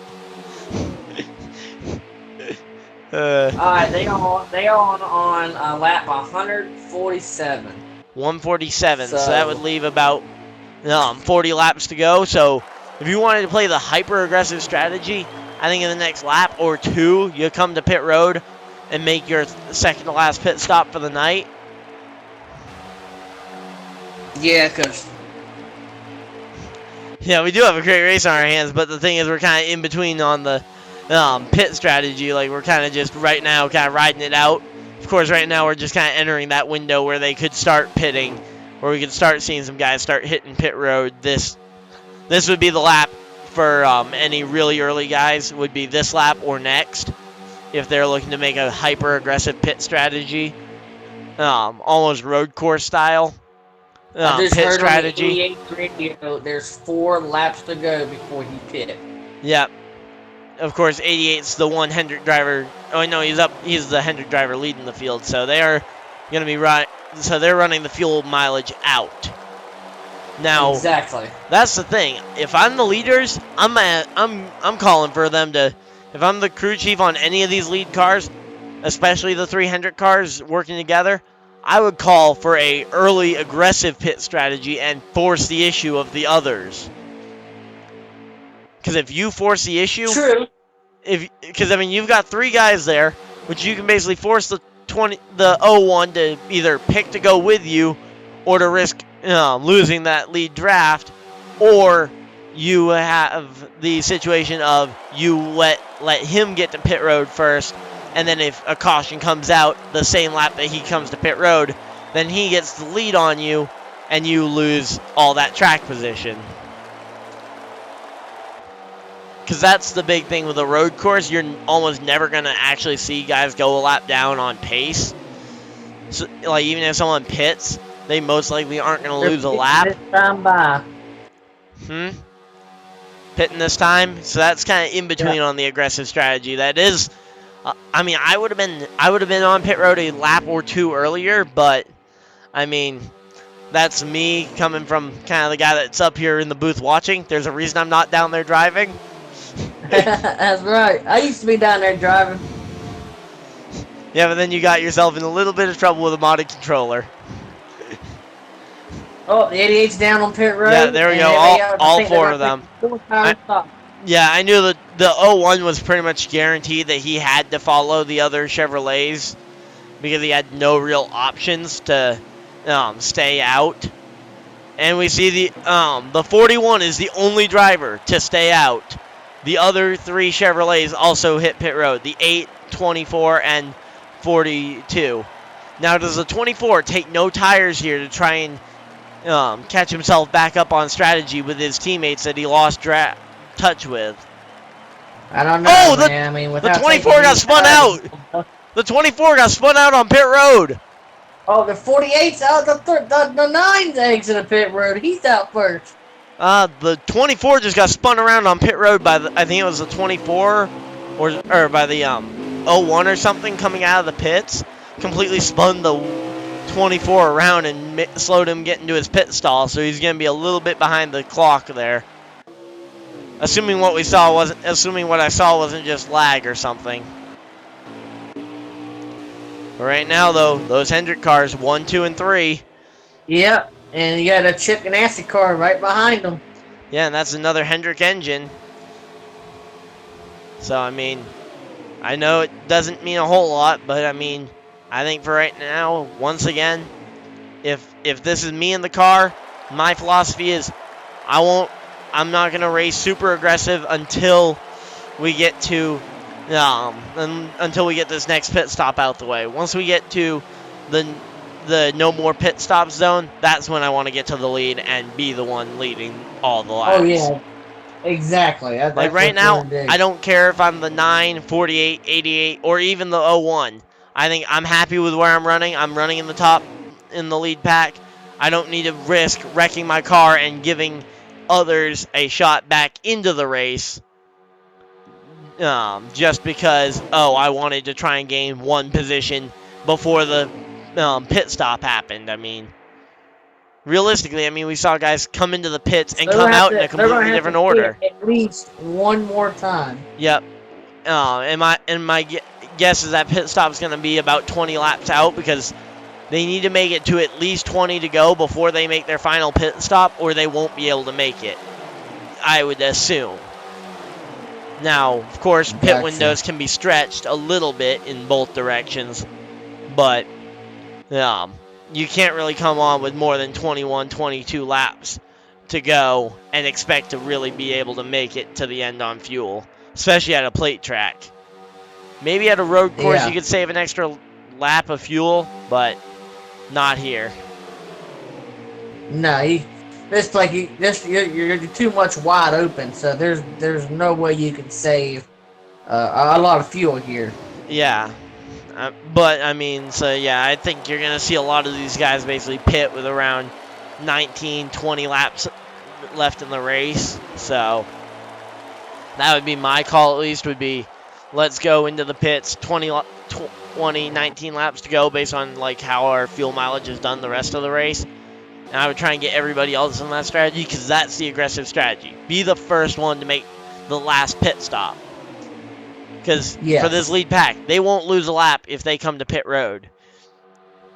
It is impossible for them to lose a lap coming to pit road, so you want to be the first guys to make that last pit stop.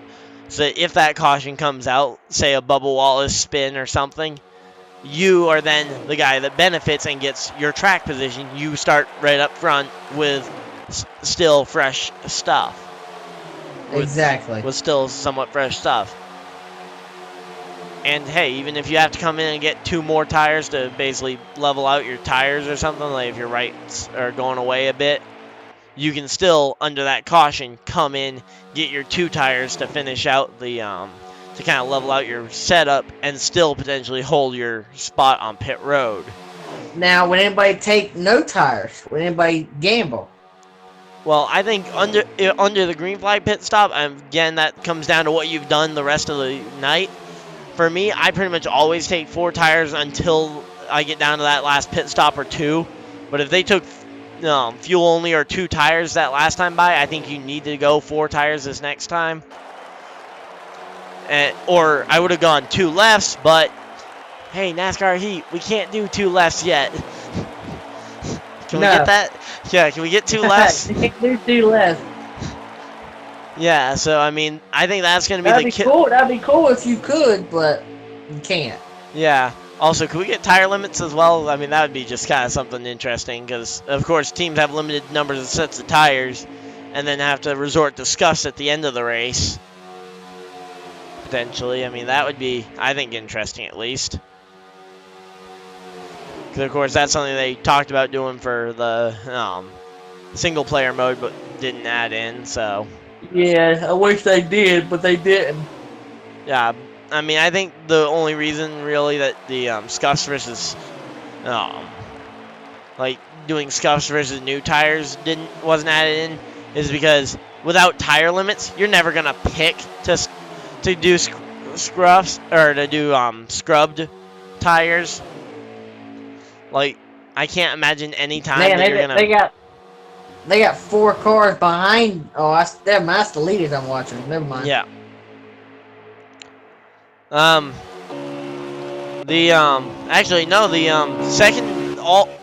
Both cars are in packs of 4. The 42, 24, 41, and 8 are also in a pack together. Right now, Blackwood Outcast is currently leading the race in that number 9 Hendrick Motorsports Chevrolet. 9, yeah. And the 88 hit the wall. 88 hit the wall, but that was going up actually. It looked like they were trying to make the Highline work almost. 48 went up there, then the 9 and the 88 followed suit, and then that's when the 88 hit the wall. So it's like, is the 88 gonna maybe have a word with his teammate about that? Considering he smacked the wall trying to help his teammate, basically, and it's like, I'm sure he's going to have a word with his teammate, at least in the team meeting after the race about it. Yeah, well, look, that was a little bit. Because, Whoa! like, yeah. Here comes the 88 to the outside. The 01 actually to the race lead. The 01 is leading this race. Oh, shoving the 88 and the 01 battling for position, but I just think the bottom has too much energy right now to really kind of hold it back. Too much momentum. Well, they have momentum and they've got the bottom side, and you don't really have a car number advantage on the top side at the moment. Now, if all three Hendrick Chevrolets got up there and were running the top, I think you could overpower the one car on the inside, but... Also, is that the 1 or is that the 02 that he's running? I just noticed. That's the 01 he's running. He usually runs the number 1, but he's running the 01. Yeah, just on the side of the car real quick, it looked like it could have been the 02 and it was kind of flashing by. Gotcha. Yeah, that was where my mistake came in. Yeah, definitely a great race though so far. I'm enjoying this a whole lot. I know, this is pretty cool, man. Being up here in the booth, I mean, yeah, you know, now you understand why I like it up here. Also, the room service after the race definitely doesn't hurt, right? No, not at all. Just, I'm so used to driving, you know.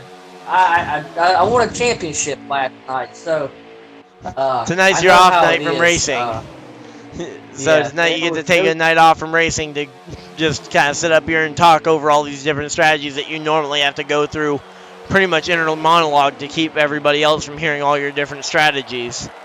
Exactly. I mean, because usually you have to keep all this hush-hush or in code with teammates, which of course...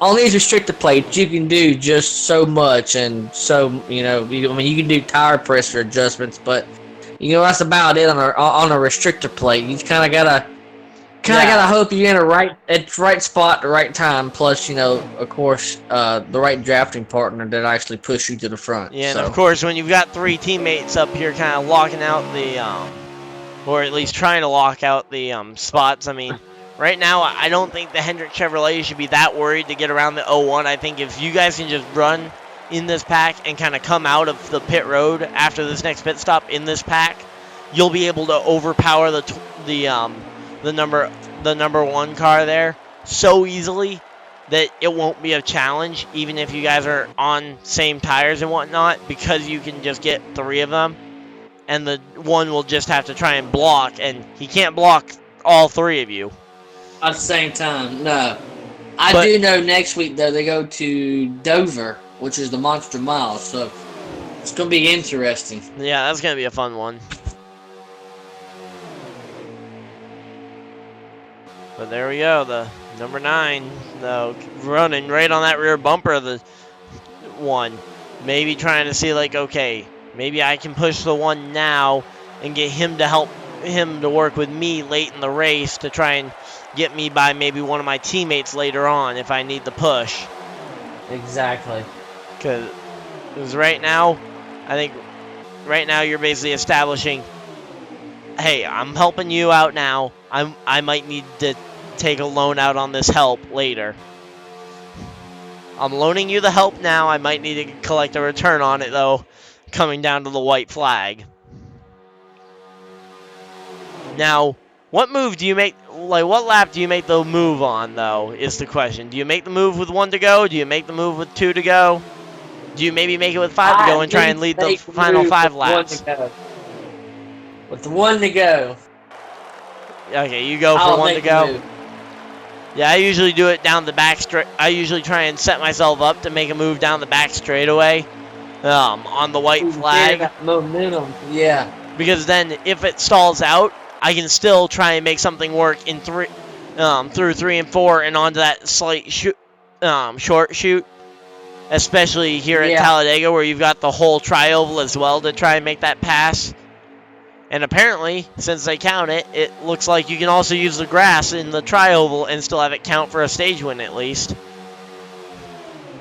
Because, I mean, I still can't believe that they let the 8 slide through the grass and pass the 9 and that counted for a stage win. I mean, last time I checked, the grass is below the yellow line. And I'm checking it again. Yep, the grass is below the yellow line. Who's below the yellow line? I'm talking about when the 8 passed the 9 earlier for the stage finish. He was in the grass when he made the pass. Yeah, which he was is below the yellow line. Yeah, so I'm wondering if there's going to be any action taken about that. Of course, I mean, maybe I'm not sure if anyone else really saw it because everybody else kind of was separated out at that point, and it was just those two. But I'm sure if I'm the 9, I would probably at least mention it. But I mean, I guess that's for them to decide. I mean, I'll probably mention it to them at least after the broadcast tonight. But I mean, it's hard to tell. I mean, from up here in the booth, at least I'd say it's worth taking a look at the replay and seeing if he made the pass below the line, especially considering he pretty much wrecked the 9 coming to the line. I mean, he was below the line, and then if he didn't make the pass before coming back up on the track, he came up right into the 9 and basically ensured the 9 wasn't getting to the finish line. Yeah. So it's like, I mean, at what point? Like, I mean, at what point is it okay? I'm saving my car, and at what point is it I'm wrecking the guy for the stage win? Yeah, I mean, if it comes down to the last lap and you're battling a teammate, I mean, I understand you're a teammate, but a win's a win. You know, I mean. Yeah, I'm more thinking like, okay, if someone slides through the grass coming to the checkered flag, and they end up taking out anyone else to try and basically hold their lead, at what point do you draw the line of, oh, he's trying to save his car because he just slid through the grass and he took out the guy trying to hold his lead? Like, at what point do you draw that line? Because with the 8 car, he was completely out of control and sliding, but how much of that was he was also directing it up into the 9 to stop the 9 from winning the stage? True. Because, I mean, he belted the 9 coming right before the line and was able to win the stage off of that. I mean, something about that just doesn't sit right with me from a driver's perspective. Because it's like, I know you have to draw the line somewhere. It's like, okay, where do you draw the line? You draw it at, okay, if you're sliding in the grass and you're able to just kind of continue that slide into someone, then it doesn't count as wrecking them for the win? Or wrecking them for a stage win, even. I mean, something about that just doesn't sit right with me. And this is coming from a guy that runs a racing league and has been a racer himself, or has been an e-racer himself as well. So it's like, I know from the driver's perspective, and I know from the series running perspective, it's like, it's really bad look, especially for a broadcasted series, to see sliding through the grass and taking out someone for a race, for a stage win even. Yeah. But it's also, where do you want to draw the line as a league owner? Because you don't want to be cracking down on every little thing.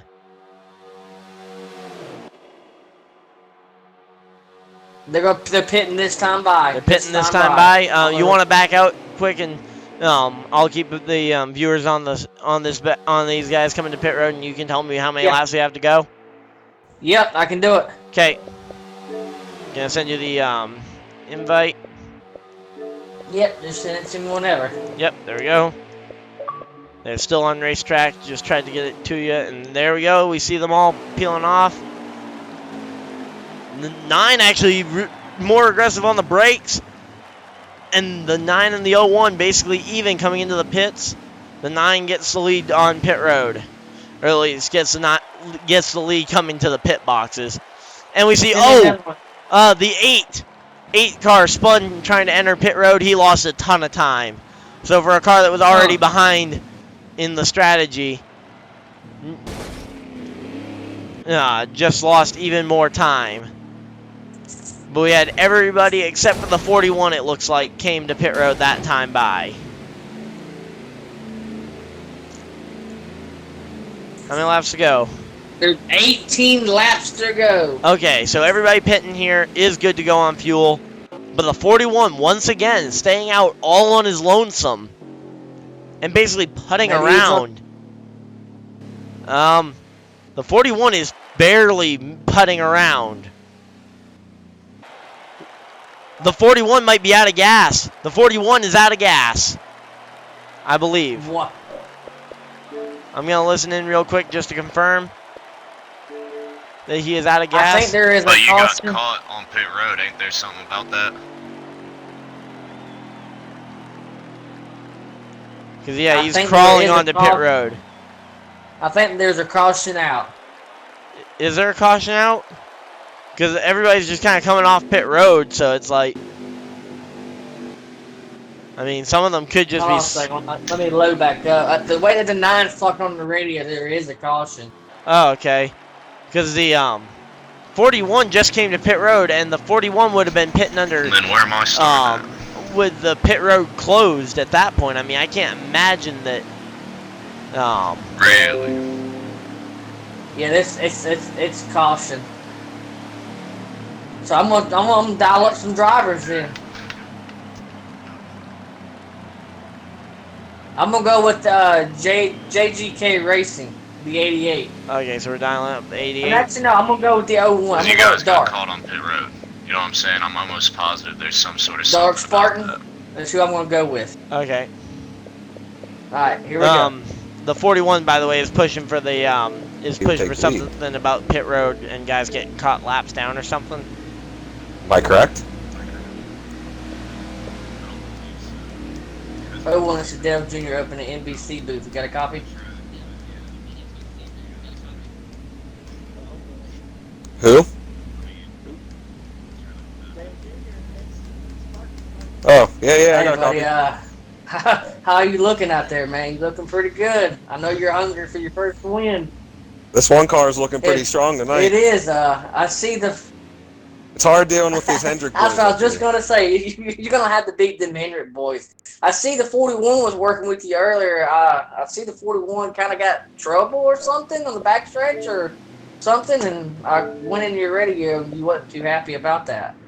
He missed a shift Oh. by accident. That's Actually never downshifted. good. Lucky you didn't blow the motor.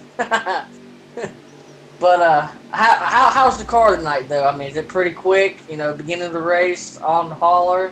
Car's handling pretty good. Look, yeah, everything's pretty good. Just trying to get in front of these Hendrick That's boys. gonna, Is the 41 in the lead? that's gonna be hard. All right, buddy. Well, I'll let you go. I don't wanna Actually, one hold you up too one much. more quick question from the booth. So, Yep. any concern about the fact that there's one more Hendrick boy now kind of caught up now thanks to the 41, caution? 41 go in front. 41. Because now that the caution's out, 41's of in course, that's first. going to boost up the 24 back up We going to- green? with We his going other green? teammates. I think they're going green, right? I don't know. I was completely confused Here we because they go. were completely out of order still. They're going green. Yeah, I usually assume that if they're like reshuffling order, still as they're coming like 40 feet from the start finish line, I usually assume, okay, they're going to throw it one more lap round. But there we go.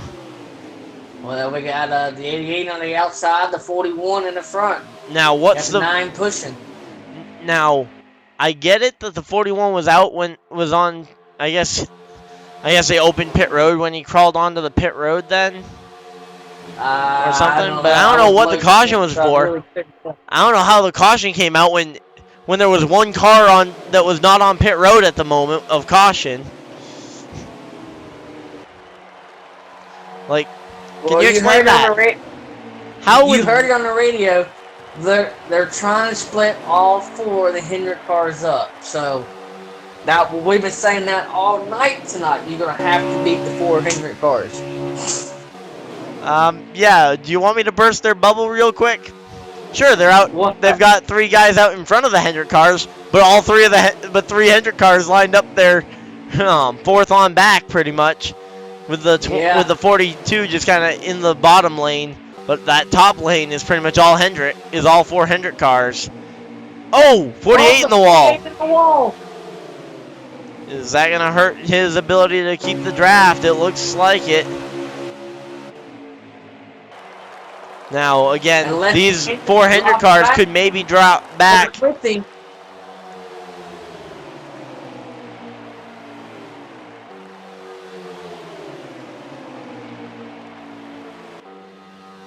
But yeah, I mean, those Hendrick cars, they don't, at this point, this is the point where I don't go back for my teammate.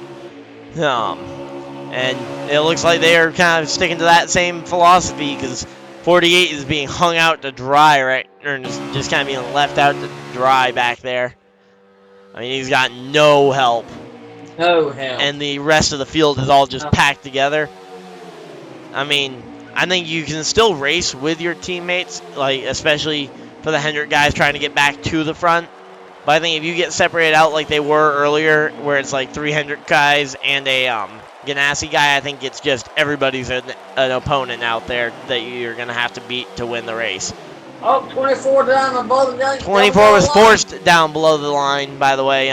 8 actually forced him down there, so if he did gain positions, it would still be legal. Okay.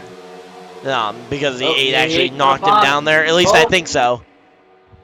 Yeah, he got a little bit forced down there. Yeah, it's like, at what point does it count as forced versus not forced? Because, I mean, we've seen this debate come up. I think the Clash of 2017, I think it was.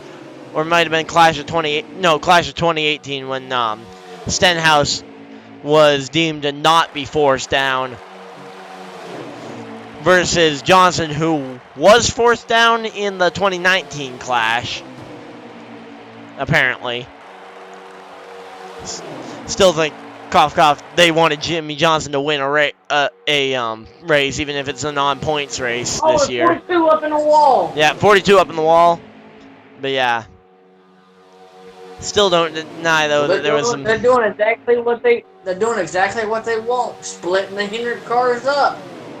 Yeah, they are splitting them up, but the question is how much is the Ganassi car now going to have a little bit of spike towards whoever just kind of door checked his teammate out of there? Because, I mean, someone just door checked my teammate. I'm not going to be super happy with whoever just door checked my teammate. No. I mean, even if the goal is to split up the Hendrick cars, how much rougher are you going to run the guy that just took your teammate basically out of contention, especially this late in the race? I mean, I get it that you really can't run different levels of roughness too much here, but, I mean, you could also just kind of run the strategy of, well, hey, I'm just going to help the Hendrick cars get grouped back together just to spite you guys. I mean, maybe not a great strategy, but could be a way to kind of get back at whoever it was that door checked your teammate. Just kind of like work against them, work kind of for Hendrick, considering especially that's a Hendrick engine department. Closer alliance with that Hendrick car than the other Chevrolets out here. And especially more of a Hendrick affiliation than that Ford Mustang, who is still leading the field.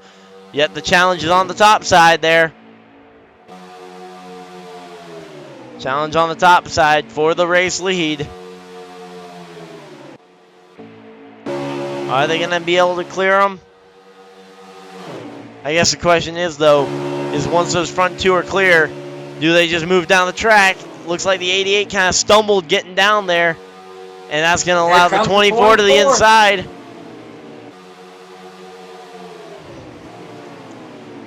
And actually, right now, I think the 88-48 or the 88-24 are in some of the best spots they could be.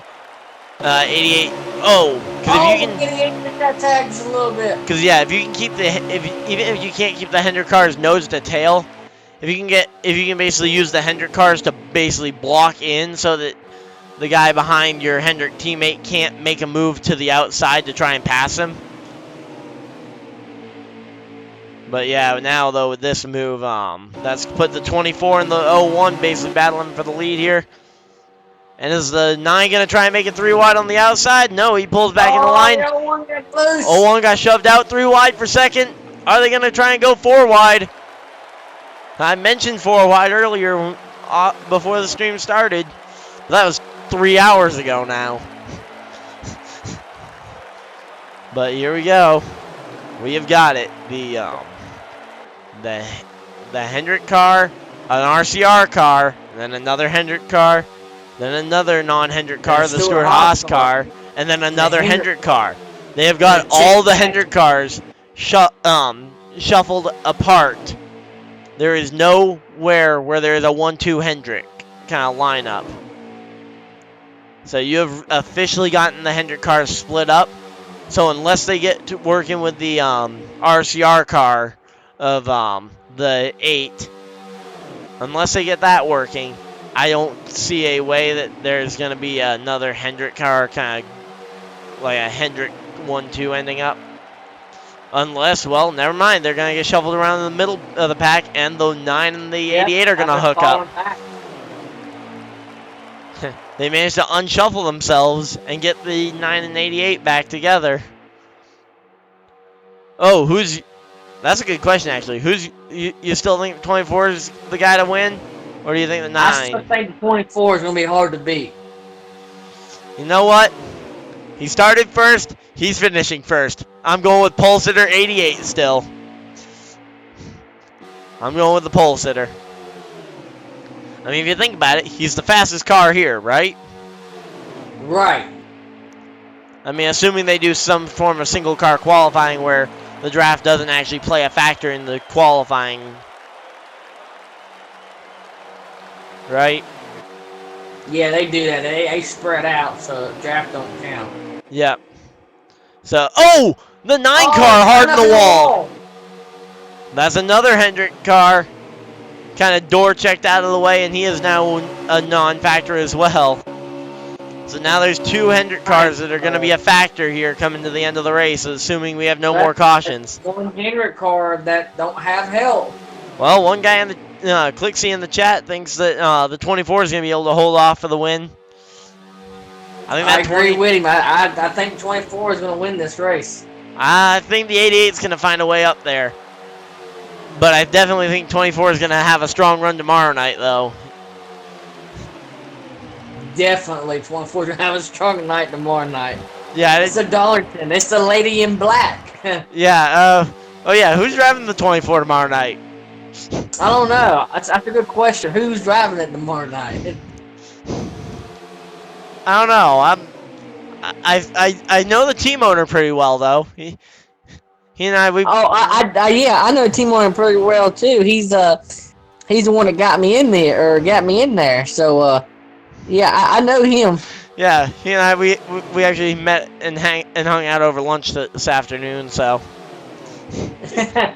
Nah, I'm gonna be in the 24 car tomorrow, so hopefully I can put that SR car to victory lane again at Darlington. Yeah, but and actually this is the first Darlington race since DSR really kind of split off as more than just a 2-car team. Oh really? We're a 2-car team now? No, I'm saying we were a 2-car team the most recent time we went to Darlington. We were only a 2-car team. It was me and Harmon were the only 2. Oh, okay. Gotcha. Now we're a 4-car armada. I mean, so far I do good, putting that 24 Liberty up in victory lane. Yeah. Any idea what you're doing for a throwback? Or are you just going to go with the mellow yellow-ish throwback? Is it mellow yellow? I'm going to do his Chevy throwback. Yep. Yeah, the one that's like to the Days of Thunder car, right? Yeah, I'm going to do that throwback. Yeah. For some reason, that paint scheme just makes me think of mellow yellow. Is that like the actual sponsor from the Days of Thunder car, or what? I don't know exactly. I'm just trying to think, but those colors just make me think of mellow yellow. I just heard through the radio, 4 laps to go before we find out who is the GEICO 500 champion. Yeah. 500 GEICO 4 laps 500 to go. winner. I mean, 4 laps to go. 4 laps to go. That's going to be hard for that 88 to get up there, but I think he's got a fast enough car. If he in the 01 there on the top side can get that push going, and of course you don't need to make the move until the final lap, but I think from last place in the pack, you certainly are going to need it. 3 laps to go. And I'm assuming that there's no more cautions at this point because they only do manual. Oh! Someone got pushed. Yeah, someone got shoved there. 3 laps to go before we find out the GEICO 500 winner. Yeah. Who could it be? Now the question is, I mean, you're not going to be able to get someone to like drop in behind you at this point and give you a push. Right now, it's like every man for yourself. So yeah, right now, I mean, and that's where I think the 88's going to have that's where the 88 really is going to struggle, is he's got no one on his back bumper to really generate a push. So he's going to basically have to make this move basically right now. Like, he's going to have to make the move sooner because he needs to make a move, get someone in behind him before he can make the move for the win. Like, the move for the win is going to have to take a push. 2 laps to go. Yeah, let's see. Pit road is closed. Actually, technically, no. That's only at the end of the stages. Pit road's not closed at the end of the race. With 2... Oh! Contact for the 01! The 41 goes around as well! That's 2 cars out of the race. Pretty much. I mean, not necessarily. There's no caution. It's still green. Yep. And now, is there any competition here for the 24 at all left? Can the 8 find a way up there? I mean, he's spread out, but I think he's still in draft range. This is going to come down to the white flag this next time by. Yeah. I think the 8 might be able to draft up there, but he's the only challenger at this point, and he's got no help. White flag out, sponsored by Credit One Bank. Yeah, here we go. I don't think he has enough time to catch him. Now, the thing is, though, does the 24 bobble it? I mean, he's been great all night, but could he either bobble it or allow the 8, to draft up there? I mean, it's like, yeah, it looks too much of a gap. I don't know. I mean, maybe draft up there. I mean, the draft is a big factor now, but now it looks like 24 is going to go on to win this one. He's not going to have enough time to make it. Coming out of turn. Yeah, coming out of turn 4. Going through the dog leg.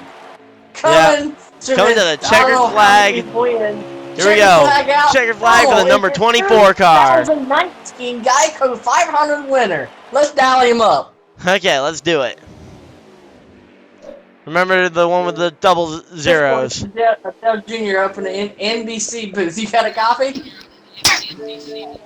Dude, congrats on your win. That was amazing. Incredible finish. You got lucky. But, man, that car... Go ahead. I'm listening. With the donkey kick, talking at 704 games, fix your shit. But, yeah, sadly, I mean, like, it happened, and I mean, I feel so bad about it, but within the 2 laps, and it just, you know, I mean, I'm so grateful for my teammates for helping me keep the pace up. Kyle for pushing me up there as much as he did. He could have left me hanging, but he didn't. So kudos. That will definitely go into future races. I'd like to thank Gatorade and Exalta for putting together this great pancreatic cancer scheme. Had a great run at it, and looking forward to Kansas, because unfortunately I will not make dope. Good job, man. I mean, great job on this. Great job on the win. Go down there, separate with the team, and have fun in victory lane. Yeah, congratulations. Thank you, buddy. Thank you. All right, I'm gonna go to the 41. 41, okay. That is who? Oh yeah, that's Moist. 41. It's a Moist got the fastest lap. Jr. up in the NBC booth. You got a copy?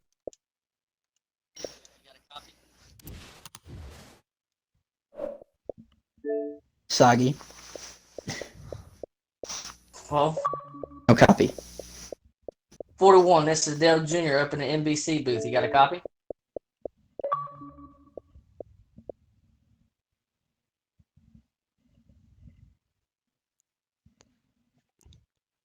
Moist, you got a copy?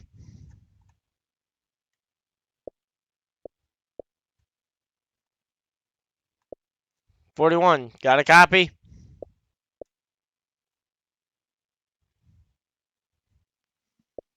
Nope, no response.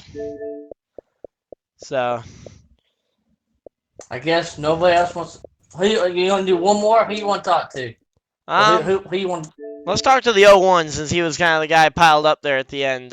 Who's the 01? Just trying to remember. Is that Backwood? He left already. Oh, he's left already? Oh. I wanted to kind of hear from someone who was in that final pile up. The happiest person in the world. Who was third? I don't even know, dude. Third would have been one of those 2 cars that third wrecked was, hang on, I got it. Third was, 1 second. Dark, he just left. What's down up J Rock? Yeah. Well, no, it's down J-Rock. Outcast. Outcast. Oh, Outcast. Okay.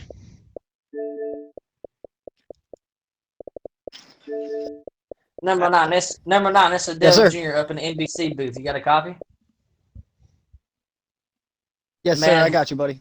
You look good out there. At least one of your Hendrick teammates has got the win for you. But how was that car tonight? Hey, that's a good thing.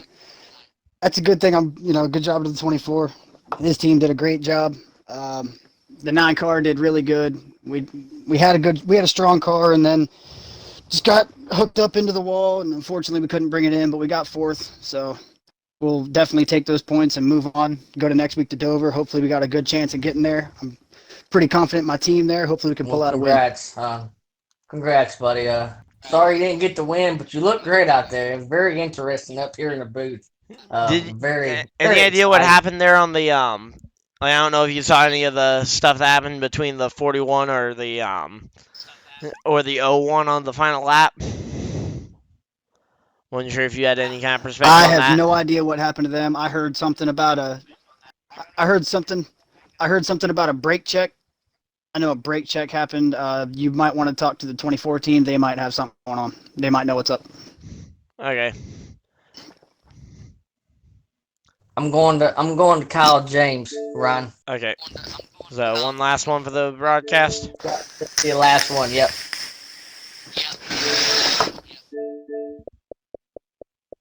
Hey Kyle, you got a copy? Yeah, I got a copy. Well, hey, stuck in it all night and got second from it, right? Yeah, I had a good, strong car. Struggled there at the beginning. Actually ended up a lap down the first stage. Returned myself and got, stage wins at stage 2, and then stage 3, I just couldn't pull out that win. I was so close. I just didn't have the muscle to get around that 24. He had a strong car. Had a really good car. He was a damn good driver on that track today. Very proud of him. Hopefully next time we come back here, I can edge out the win on him. Yeah, I mean, you guys do go back there again in the playoffs, so, I mean, always another chance. Also, another plate race coming up before the end of the regular season, so. Yeah, Daytona. We'll see if we can pull out a strong victory there. Is there a thunderstorm in the forecast for that race? And put down. Oh, there's gonna be a thunderstorm. I'm gonna bring one. Well, hey, good job on a second place and that stage win. Thank you. Well, that'll conclude the broadcast here for the GEICO 500 from the JGK Racing League. So thank you guys all for watching, and we'll see you guys tomorrow for the Thomas Cup Series broadcast. That's all I gotta say.